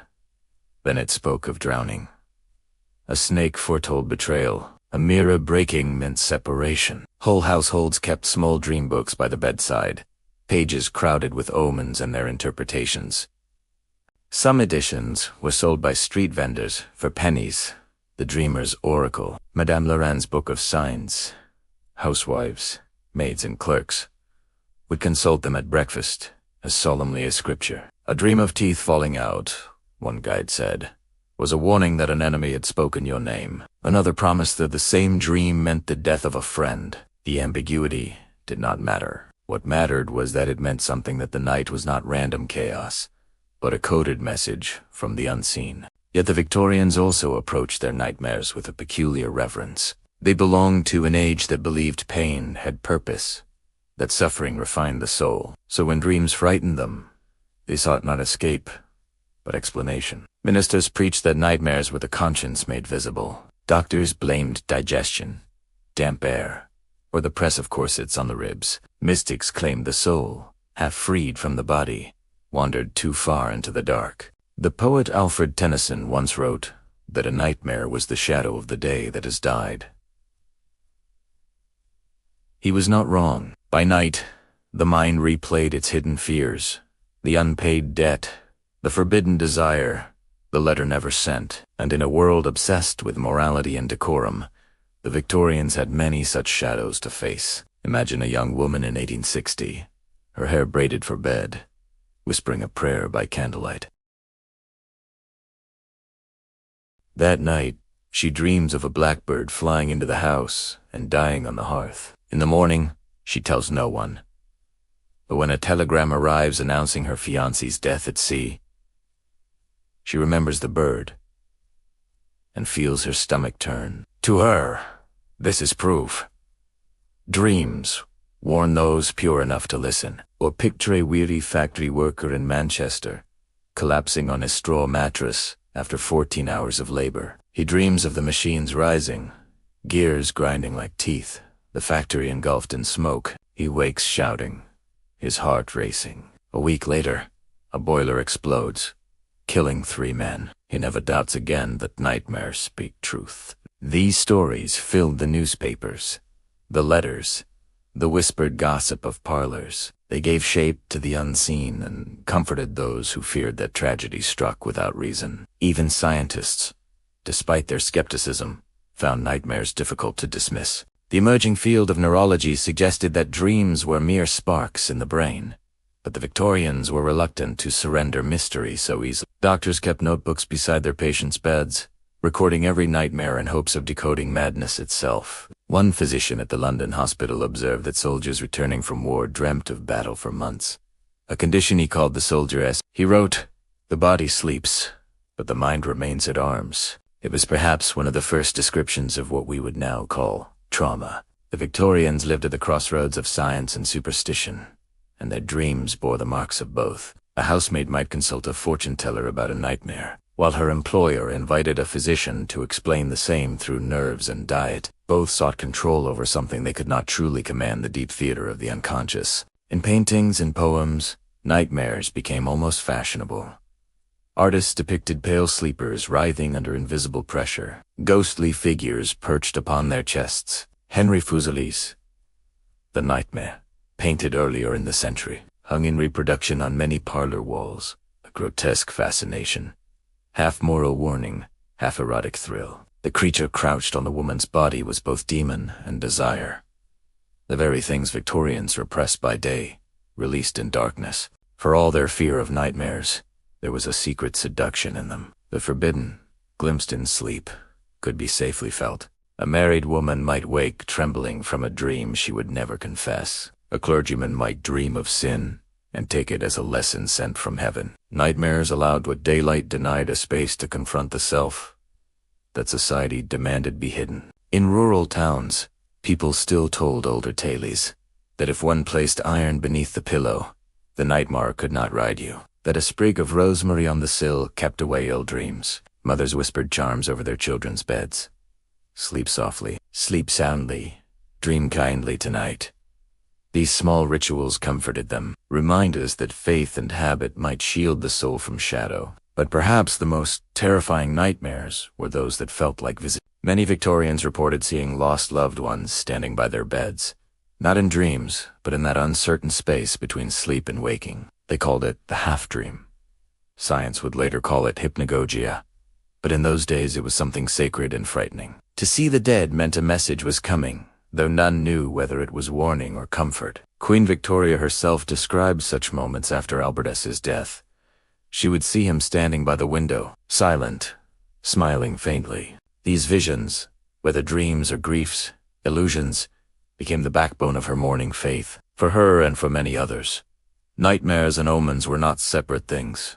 They were threads in the same tapestry of meaning. And in truth, what was the difference? To the Victorian mind, both dream and omen spoke of a world where the veil between life and death was thin, where even the smallest tremor of the night might be the whisper of fate. So at dawn, as the lamps dimmed and birds stirred in the mist, they woke half relieved, half regretful. Their hearts still beat fast from invisible chase-out, their pillows still damp with tears. Some prayed in gratitude that the nightmare had ended. Others prayed it would return, if only to let them glimpse the mystery once more. For in their darkest dreams, they met what they feared most, and perhaps, deep down, what they longed for most as well. Meaning, a sign that all their struggles, all their losses, were not random, but part of a divine design drawn in the fabric of sleep. When we look back now, we smile at their superstition, their dream books, their whispered charms. Yet, when our own nights bring restless visions, we too wake breathless, reaching for interpretation. We are not so different from them. Our nightmares may come not from corsets and gaslight, but from anxiety and glowing screens. Yet still we wonder what they mean. The Victorians listened to their dreams as to prophets. We, perhaps, have only stopped listening. The sleeper's sanctuary there was a time when the bedroom was not merely a place to sleep. It was a sanctuary, a temple of rest, ritual, and quiet reflection. For the Victorians, who lived in a world of constant noise and moral order, the chamber of sleep became something sacred, a place to retreat from the weight of manners, of duty, of daylight. By night, the streets outside were never silent. Carriages clattered down cobblestone lanes, dogs barked, chimneys sighed with smoke. But within those thick curtained walls, a different kind of stillness was sought. The hush of lace and lamplight, the faint scent of lavender, the creak of polished wood as one prepared to meet the darkness. To enter a Victorian bedroom was to enter another world. The air was heavy with meaning. Every object, from the brass bedposts to the porcelain washbasin, carried its own small sermon on purity, order, and restraint. The bed, tall, canopied, and dressed in layers of linen, stood like an altar at the center. To lie within it was to perform a ritual, not merely to rest. One prayed before lying down, for the night was a passage of uncertain length. One could awaken renewed or not. Death and sleep were cousins, and both began with closed eyes. Women took special care with their bedrooms, believing that cleanliness of space reflected cleanliness of soul. No clutter was permitted. Mirrors were draped at night to ward off spirits. Windows sealed against drafts and soot. Air, wrote one housekeeper's manual, must be let in only by day, and only in moderation, for the night carries vapors unseen. The city itself was considered dangerous after dark, its air tainted by industry and sin. Thus the window became both a shield and a symbol, keeping out what was coarse, preserving what was refined. Inside this hushed cocoon, sleep was not merely physical rest, but moral duty. Doctors and clergy alike urged the faithful to retire early, to maintain composure even in dreams. One should sleep in modesty as in prayer, wrote a minister in 1859, for the Lord seeth even the heart at rest. And so, nightwear was chosen with care. High-necked nightgowns, buttoned slippers, and lace caps to keep the hair tidy. To sleep disheveled was considered indecent. To snore toss was a failure of control. Even in unconsciousness, one must remain respectable. Yet beneath this formality lingered something tender. The fragile wish for safety. The world outside was harsh, soot in the lungs, poverty at the door, letters carrying bad news from distant wars. Within the bedroom, small fortress was built against all that. Soft fabrics, warm blankets, the faint hum of a clock. These became charms of survival, human defenses against the infinite night. Still, danger crept in unseen. Illness favored the quiet hours. consumption, fevers, night sweats. They came when candles burned low, and watchers dozed in chairs. Many Victorians died in their beds, and so the bedchamber carried both comfort and dread.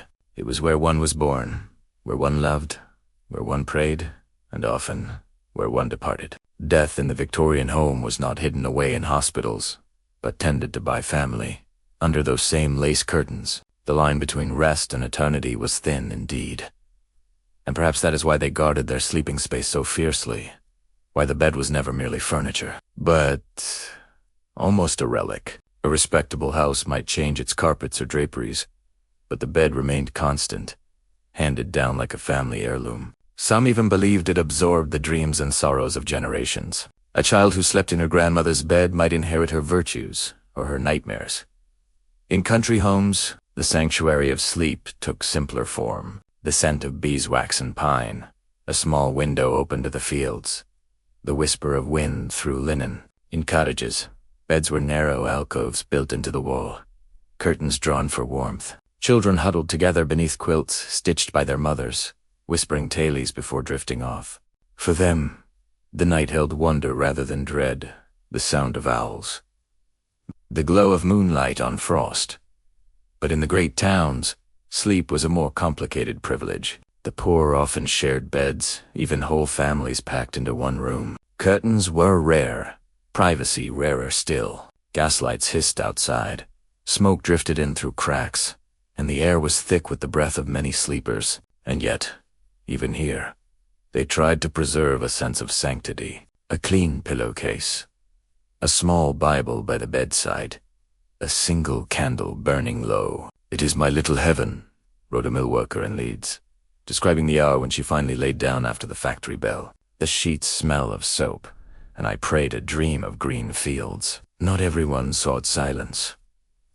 Some Victorians kept small cages of birds near the window, believing the creatures' songs soothed the spirit and kept away bad dreams. Others placed photographs of the departed by their bedsides, trusting that their faces would watch over them. A few more superstitious souls scattered salt across the floorboards to keep restless spirits from entering. The night was a mystery. One did what one could to make peace with it. And there was a gentleness, too, in the way they approached the act of sleeping itself. The soft dimming of lamps, the ritual of folding garments, brushing hair, winding the clock. Each motion slowed the rhythm of the day, preparing the body for surrender. A lady might sip warm milk with nutmeg, or a gentleman might read a psalm by candlelight. The last sound before sleep was often the whisper of a prayer. "Into thy hands, O Lord, I commend my spirit." In that moment, between waking and dreaming, time seemed to pause. The room breathed quietly, like a living thing. Outside, the city murmured. A carriage wheel struck a stone. The world turned. And within that cocoon of fabric and faith, the sleeper drifted away. The Victorians loved to speak of purity, but what they truly longed for was rest from grief, from guilt, from the ceaseless turning of the age. Their bedrooms were not just places of slumber, but of remembrance. One might find a lock of a child's hair kept in a drawer, a dried flower pressed between pages, a letter folded too often to read again. These quiet tokens transformed the room into a chapel of memory. And so the sleeper's sanctuary was more than physical space. It was a refuge.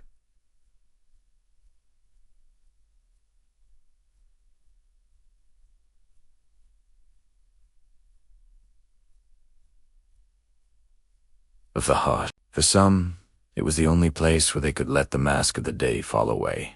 A mother might finally cry there, unseen. A husband might confess his doubts to the darkness. In sleep, everyone became equal, stripped of titles, duties, and fears. When morning came, they rose again to resume their roles. The lady, the clerk, the servant, the scholar. But for those few hours in the stillness of night, they belonged only to themselves. Their dreams, even the strange, troubled ones, reminded them that life was larger than the narrow rooms they inhabited. And perhaps that is what a sanctuary truly is. Not a fortress to keep the world out, but a space quiet enough to hear the soul speak. So when we imagine those Victorian nights, the flicker of lamps against wallpaper, the whisper of fabric, the slow surrender to sleep, we see not merely history, but something timeless. For even now, in our own cluttered rooms and restless minds, we seek the same thing they did. A safe corner in the darkness, a brief forgetting, a breath of peace before dawn. And if we listen closely, perhaps we can still hear it. The faint tick of a clock, the sigh of settling wood, and the heartbeat of a century learning, at last, how to rest. The watchful house at night, every house seemed to breathe. Timbers creaked as if whispering to themselves. Windows sighed softly against the chill, and the faint scent of wood smoke drifted through the hallways like a memory refusing to fade. The Victorians believed their homes were living things, loyal, mysterious, sometimes watchful. For in those quiet hours when all lamps were dimmed and the family lay in their separate dreams, the house remained awake. It kept its small secrets. The echo of footsteps that were no longer there, the slow settling of bricks after rain, the faint rattle of glass in its frame, to the ear of a restless sleeper. It might almost seem that the walls themselves were speaking, not in words, but in slow, rhythmic sighs, as though remembering all that had happened within them. A home was never merely a structure. It was a witness. Every birth, every quarrel, every whispered prayer. The walls absorbed them all. A respectable Victorian house was expected to hold history, not erase it. It was both guardian and confessor. The fire in the grate might burn low, but it burned for more than warmth. It burned to keep watch. By day, the household was an orderly machine. Servants rose before dawn to polish brass and sweep hearths. The mistress moved from room to room inspecting linens and ledgers. Children recited lessons in the nursery. The master read the newspaper with solemn brow. There was a routine, propriety, a choreography of daily tasks. But by night, everything changed. The stillness revealed the true personality of the house. Gentle, anxious, or sometimes mournful, rooms that had seemed proper by daylight took on a strange intimacy. The long corridor, so bright with portraits and lamps at noon, became an avenue of shadows. The ticking of the clock grew louder, like the pulse of something unseen. Many Victorians confessed that they felt watched in their own homes after dark. Not always by spirits, though those were often blamed, but by the house itself, as if it disapproved of their hidden thoughts. A squeak on the stair, a draft beneath the door. The mind, weary and superstitious, filled in what the senses could not explain. Even the most rational gentlemen, those who prided themselves on science and modern invention, might admit to unease when the lamps went out. The silence, one diarist wrote in 1872, is so complete that it seems alive. Homes were built to guard, and yet to haunt. Their design reflected not only wealth, but morality. Architects of the age spoke of houses as reflections of the soul upright, orderly obedient to the ideals of family and virtue. A good home, it was said, produced good citizens. But the Victorians also knew that the same walls that sheltered love could shelter grief. The parlor might be bright with music one evening and heavy with mourning drapes the next. Curtains could change, yet sorrow lingered. Once a house had known loss, it never entirely forgot. There were rooms that no one entered after dark. The study of a departed father, the chamber where an infant had died. Even servants passed them by quietly, carrying lamps low, unwilling to disturb whatever memories waited there. They spoke of cold spots where the air never quite warmed, of clocks that stopped on anniversaries, of faint sounds of movement in empty halls. And though few truly believed in ghosts, many behaved as though they did out of respect, or habit, or fear. It was common for families to close certain rooms for months or even years. The great houses of England were filled with locked doors and covered furniture. Dust gathered like sleep. A visitor walking through such a house might feel as though time itself had paused behind each curtain. In letters and diaries, Victorians wrote often of this peculiar melancholy, the sense that their homes were preserving not just objects, but moments waiting for someone to remember them. The poet Elizabeth Barrett Browning called her childhood home a keeper of my echoes. And in that phrase lies the heart of the Victorian house. Not only a shelter, but a listener. Every laugh, every lullaby, every farewell became part of its secret architecture. At the center of every watchful house was the hearth, the glowing eye that never fully closed. To sit before it was to feel the presence of generations. Ashes of old fires mingled beneath new coals. Warmth passed through time. Families gathered around it not merely for heat, but for connection. Stories were told there of ancestors, of travels, of miracles and misfortunes. Even when all fell silent, the crackle of burning wood kept company with the sleepless. For those who lived alone, the fire was often a companion. It spoke in tiny bursts, reminding them that life still stirred, even in solitude. A widower in Bath once wrote, "The house breathes through the chimney. If I close my eyes, I fancy it sighs when I do." Such was the intimacy Victorians felt with their dwellings, that they might feel sympathy for their walls. But houses did more than comfort. They also disciplined. The architecture of the age was designed to shape behavior. Narrow hallways encouraged quiet footsteps. Thick drapes muffled sound. Separate bedrooms reinforced propriety. Privacy was not freedom, but a moral exercise. One must learn to inhabit silence with dignity. In this way, the watchful house became a teacher. Children learned reverence by walking softly. Servants learned humility by entering rooms unseen. Even the master of the house felt its invisible expectations. A door creaked, and he was reminded to move gently. A stair groaned, and he thought of age and the home watched, and all within it behaved accordingly. Yet there was affection to a tender loyalty between people and their dwellings. When a family moved, they wrote farewells to their old rooms. One woman in 1885 left a note hidden beneath the mantelpiece. "To whoever lives hereafter, may you find kindness as we did." The new owners discovered it 20 years later, yellowed but legible. They kept it there as a charm. Some believed houses could feel abandonment. Empty homes were said to grow restless, their boards warping, their windows clouding with dust-like eyes grown dim. "A house unlived is a heart unbeat," said one writer. And indeed, when the family departed, the home itself seemed to fade. Even now, when we walk through an old Victorian house, we can sense that weight of memory.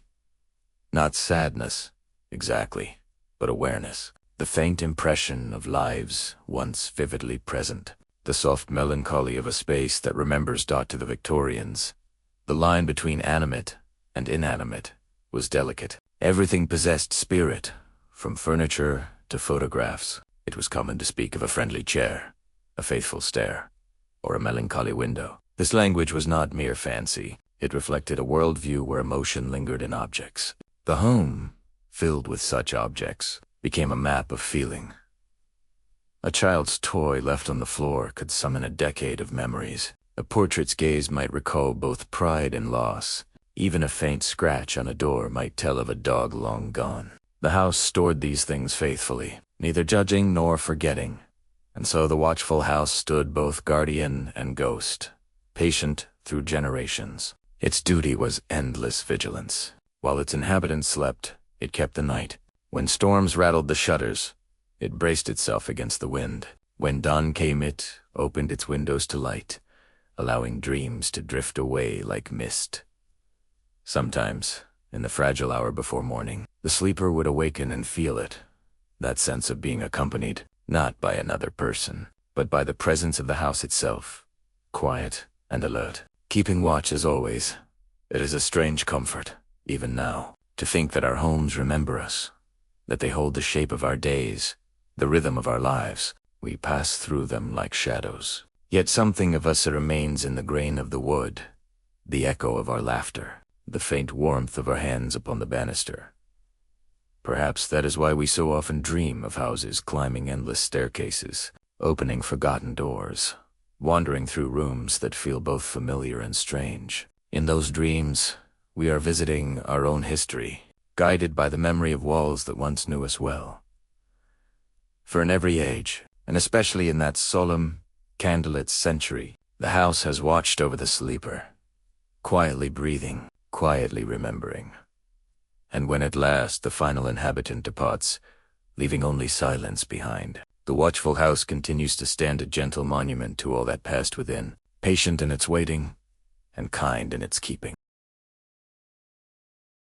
The pale hour of dawn there is a moment, just before the world remembers itself, when everything holds its breath. It is neither night nor day, a soft hush suspended between dreams and waking. In the old Victorian houses, this hour came like a ghost of light creeping across heavy curtains and polished floors, touching the brass knobs and faded wallpapers with the gentlest hand of silver. The gas lamps, which had burned all night with low blue flames, began to fade, the glow paling like tired eyes. The servants, light-footed and discreet, stirred in the lower corridors, their soft steps a language the sleeping masters never heard. Grates were cleared, ashes gathered. The house, which had whispered inside all night, now exhaled its long breath, relieved that morning was coming. Outside, the fog of London hung low and pale, wrapping chimney tops and steeples in gauze. Milk carts creaked through the streets. Somewhere, a newspaper boy called faintly through the mist, his voice echoing off brick and iron. Dawn was shy in those days, hesitant, uncertain if it should disturb the dreams that still lingered in the rooms above. In the bedrooms, the sleepers shifted. Curtains moved with a faint draft of awakening. The last moments of sleep, that delicate crossing between worlds, were often the most vivid. Dreams dissolved into fragments. A familiar face that was not quite human, a staircase that led nowhere, a voice calling from a field of impossible light, then a blink, a sigh, and the dream was gone.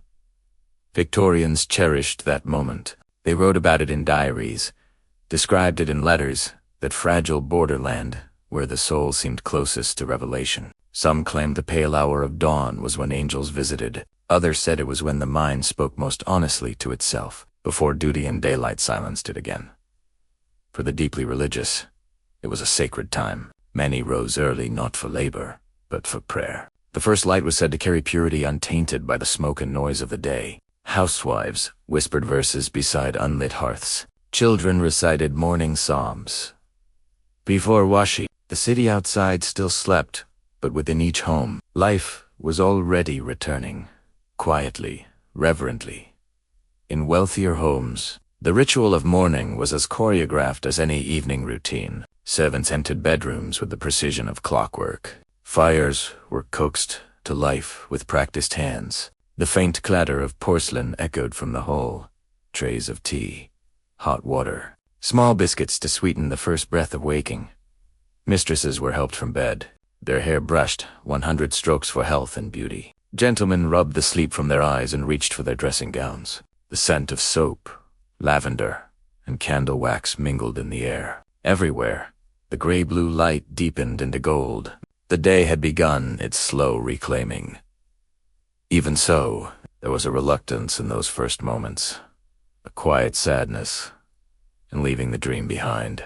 Many Victorians, especially writers and philosophers, believed that dreams held fragments of a truer world. They recorded them while the memory was still tender. One diarist wrote, "If I do not write my dream at once, it escapes me like a bird freed from a hand." So they wrote, not as superstition, but as devotion to the unseen dotting country houses.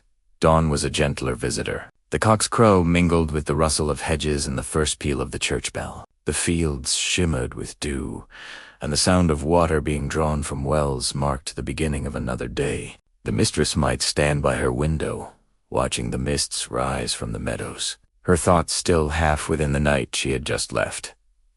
Dawn was also the physician's friend. In an age without electric clocks or glowing screens, the rhythm of waking was set by light itself. Doctors recommended early rising as a moral and physical good.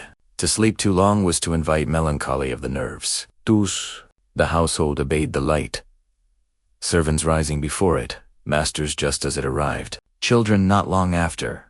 The first hours were filled with movement, yet still subdued. The clang of the kitchen's iron range echoed faintly through the house. Boots were brushed, linen laid out, water heated for baths. Yet above it all lingered the aftertaste of dreams. A mood, a feeling, a question left unanswered.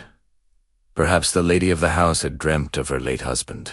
Perhaps the maid had dreamt of her mother in the countryside. None spoke of it aloud, but in their silence there was communion, each carrying into daylight the invisible burden of their night. Outside, the city slowly found its pulse. The fog began to lift. Horse-drawn omnibuses rolled down the avenues. Shopkeepers opened shutters, revealing trays of fresh bread and glistening fruit. The Thames, gray and patient, reflected the pale sky like glass dot from an upper window. One might see smoke curling from hundreds of chimneys, each a small signal of human persistence. The empire woke each day, not with noise, but with endurance. Factories would soon roar, markets fill, letters arrive by post. But for this one brief hour, the city seemed united in its quiet. It was as though the whole of London, for a few moments, shared the same slow heartbeat dot within the home. The last traces of night were gently erased. Beds where made sheets turned down to air. Windows opened for a breath of cold morning wind. The smell of coal was replaced by that of toast and coffee. Dreams evaporated like mist on glass. For the Victorians, dawn was both resurrection and discipline, a time to gather oneself after the softness of night. Women tied their corsets. Men laced their boots. The rituals of dressing were small acts of order, returning the body to its place in the world. Each button, each clasp, was a vow to continue. Even the act of opening curtains carried meaning. To let in the light was to acknowledge responsibility. No matter what one had dreamed of angels, of fears, of impossible love, morning demanded composure. Dreams belonged to the darkness. Day belonged to duty. Yet there were always those who lingered in the liminal space: artists, poets, insomniacs, the restless souls who found the dawn too fragile to ignore. They walked through fogged gardens or sat by cooling fires, trying to capture the feeling of that in-between hour. The pale light on their faces was the same that had touched ancient temples and unborn skyscrapers, the same eternal rhythm of ending and beginning.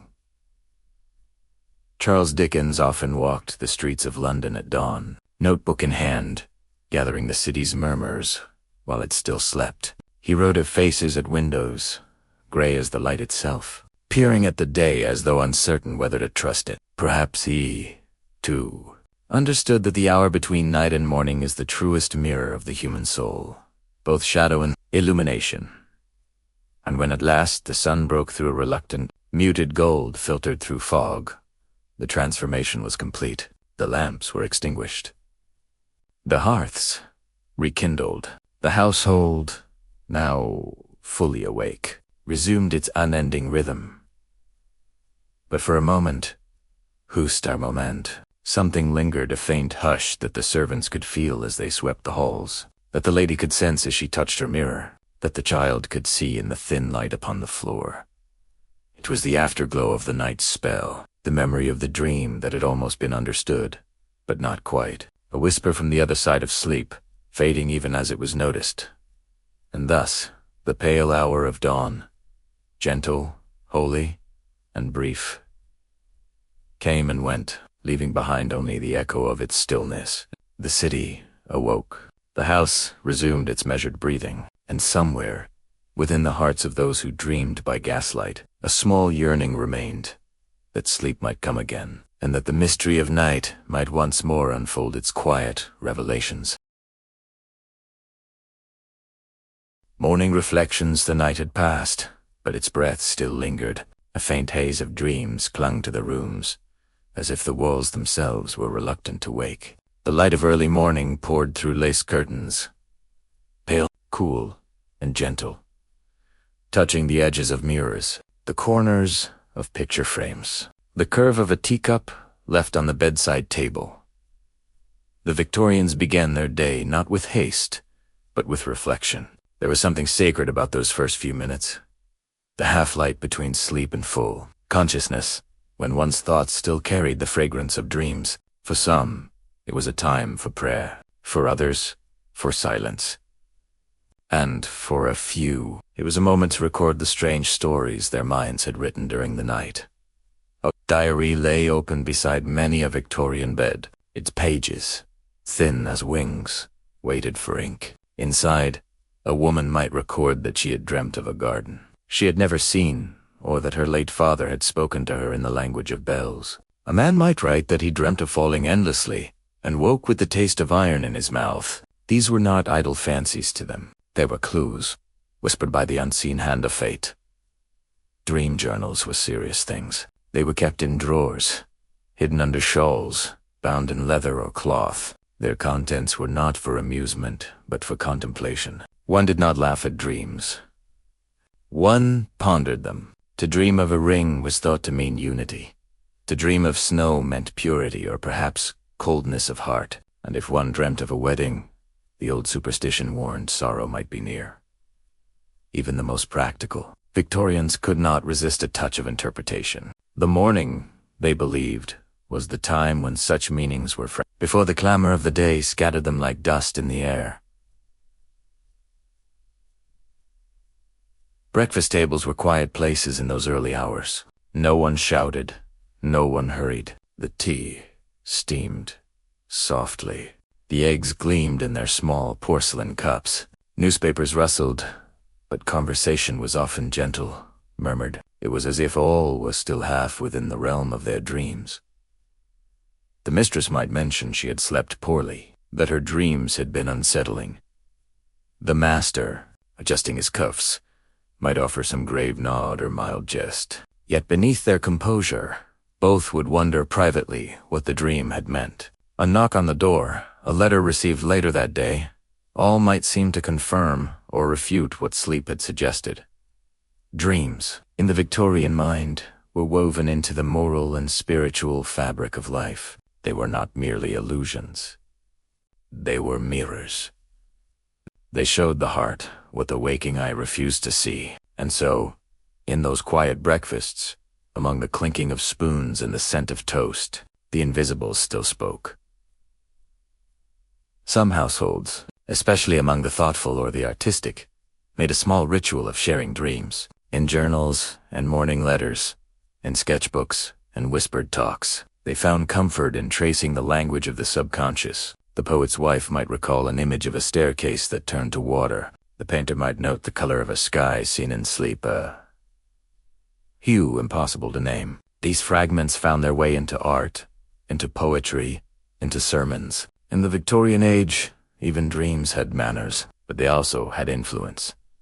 And sometimes, a dream could alter the course of a day. A lady might cancel a visit because she had dreamt of illness. A gentleman might send an unexpected letter, stirred by a vision of a friend long forgotten. The rational age of progress and invention still bowed, now and then, to the soft tyranny of superstition.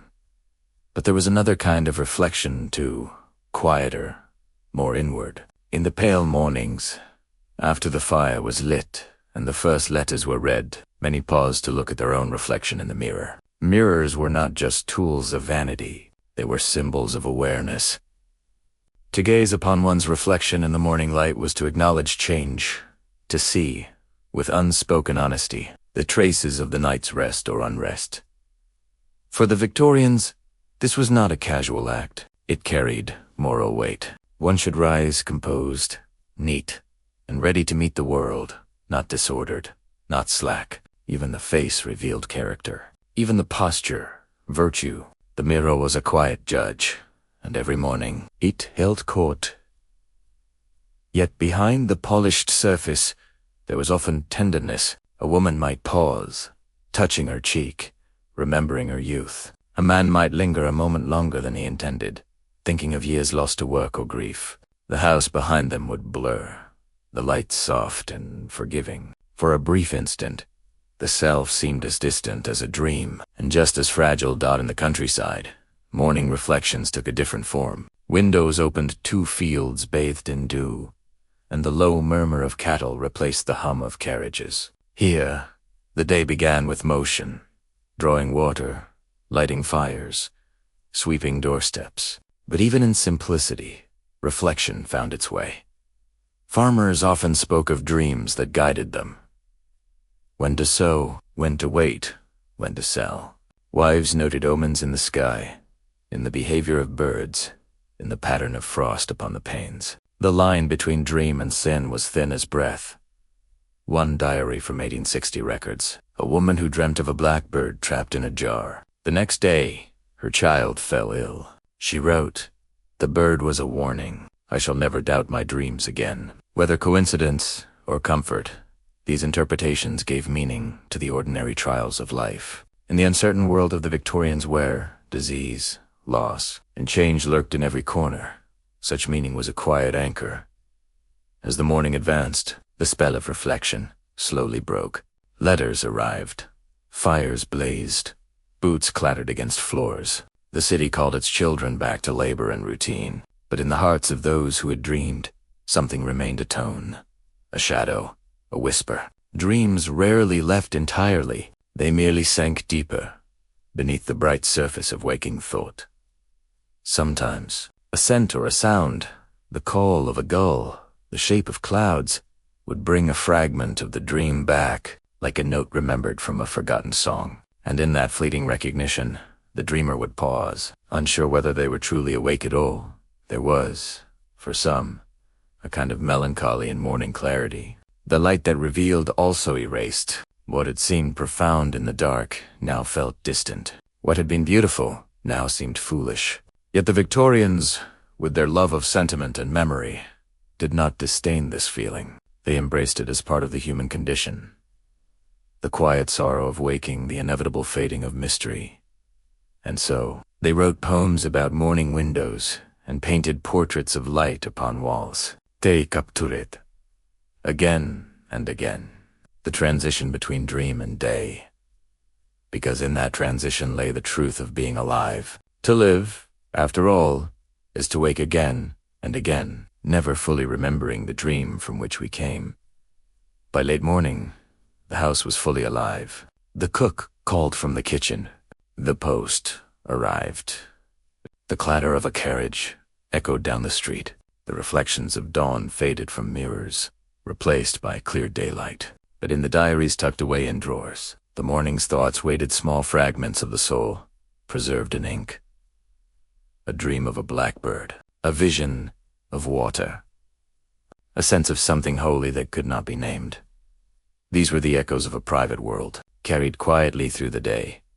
And as the sun climbed higher, gilding rooftops and warming glass, the Victorians went about their business, polished, precise, thoughtful, yet beneath every hat, behind every calm expression, somewhere in the depth of the mind, the dream still shimmered faintly. It was there, unseen, influencing a choice, a glance, a hesitation. They were awake, but not entirely free of the night. For morning reflections, like all reflections, are twofold. They show us what we are, and remind us gently of what we were, just before the light returned. The forgotten dreamers the world has turned many times since those Victorian mornings. The lace curtains have long been drawn. The clocks have changed their rhythm, and the voices that once whispered in the half-light are now silent. Yet if one listens carefully in that soft hour before sleep, or in the pale hush of dawn, one might still hear them. The forgotten dreamers. They belong to no single century. They exist in the spaces between the quiet souls who drifted through their days, like the echo of a thought. They are the women who wrote by candlelight, the men who watched their ink dry as if it were the passage of time itself. They are the anonymous diarists, the unremembered painters, the scholars whose notebooks rest unopened in the dust of old libraries. Each night, they dreamed, and each morning, Tay reflected, leaving behind traces faint as breath on glass dot. In the great houses of London and the cottages of Yorkshire, dreams once fluttered like invisible birds. They perched upon pillows, lingered over the creak of staircases, and vanished into the scent of morning tea. Now, those same dreams lie scattered across history, hidden in letters, in journals, in the margins of forgotten books. There was a girl in 1847 who wrote that she dreamt of walking across a frozen lake while a music box played beneath the ice. There was a man in 1863 who saw, in sleep, a ship sailing into a mirror, never to return. Neither name is known. Their pages are unsigned, but through these fragments, the pulse of their minds still beats faintly, like light beneath old paper dot. To read such words is to step into their dreams, to breathe their thoughts once more. The Victorians, for all their formality, lived close to mystery.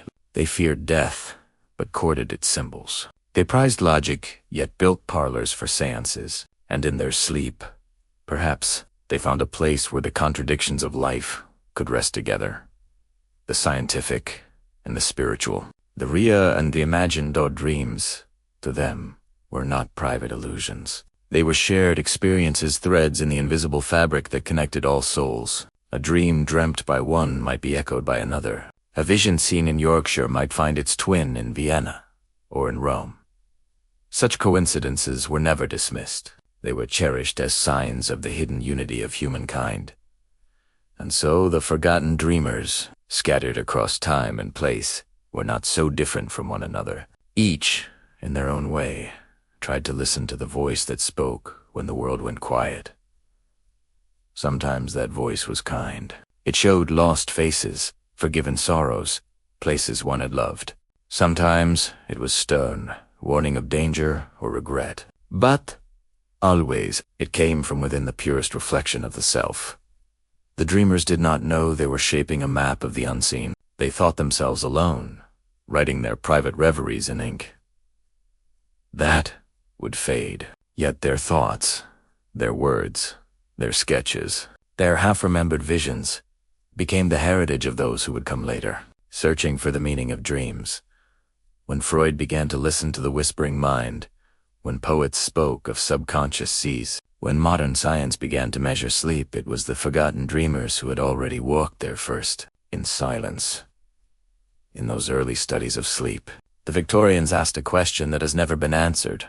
Where do dreams go when we wake? Do they dissolve like mist, or do they linger, hovering around us, shaping our moods, our choices, our days? Perhaps they sink into the soul, becoming the quiet force that makes us pause at a door, write a line of poetry, or look twice at a stranger's face.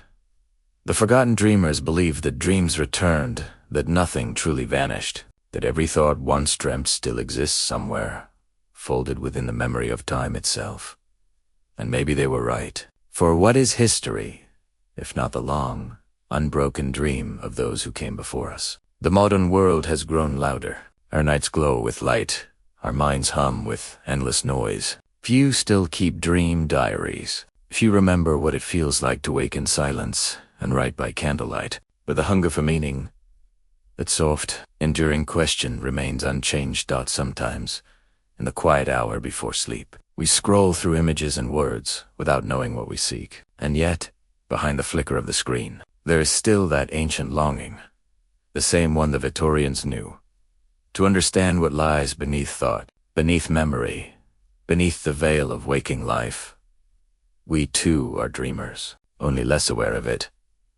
If one could visit the rooms of the forgotten dreamers now, one might find them strangely familiar. The wallpaper faded, the desk cluttered, the ink bottle empty, and yet the feeling the same as our own late nights. That peculiar stillness, when the world seems far away, and the self feels larger than the body. Perhaps that is the reason their dreams still touch us, because they remind us that even in different ages, under different stars, the heart of night is the same. We have all stood at that quiet window, watching the world fall asleep, wondering who we are when no one sees us. There are stories we will never read, pages that will never be found. Some dreams were lost before they were even written. But perhaps that is right, for dreams are meant to fade, not to be held too tightly. Take come to, us whisper they must, and leave us chained.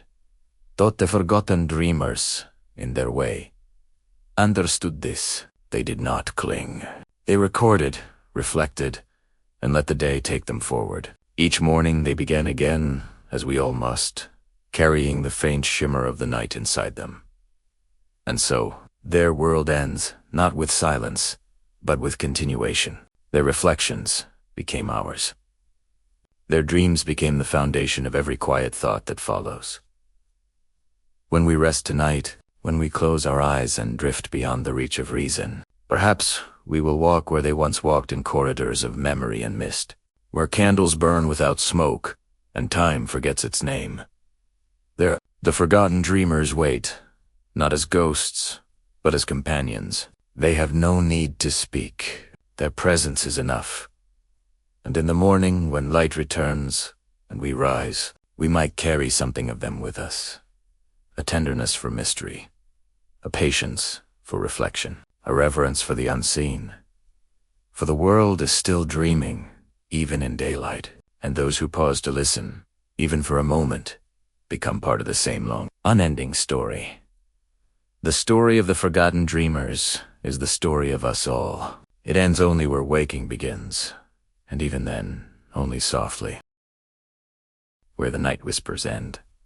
And so, our night draws to a close. The gas lamps have dimmed, the curtains have fallen, and the dreamers of another century return to their silent rest. We have wandered through the candlelit rooms of the Victorian mind where sleep was sacred, and dreams with a fragile bridge between the mortal and the divine. We have watched the rituals of rest, the prayers whispered in lace-draped rooms, the fears, the fantasies, and the deep yearning to make sense of what the night revealed. Each chapter, each breath of that age, was a step into the quiet heart of humanity, a place that has never truly changed. For even now, as the world hums with electricity and sleepless screens, we still search for meaning in our own shadows, still chase peace beneath the veil of sleep. The Victorians dreamed beneath the flicker of flame. We dream beneath the pale glow of pixels, but the mystery remains the same. What are we when the waking world falls away? What do our hearts remember that our minds forget? Perhaps, as the last embers of night fade, the forgotten dreamers still drift among us. Softest, quietest time, reminding us that every dream, however fleeting, is a small prayer to be remembered. So rest now, traveler of histories. Close your eyes. Let the past breathe through you one last time. For tonight, as always, the dream continues.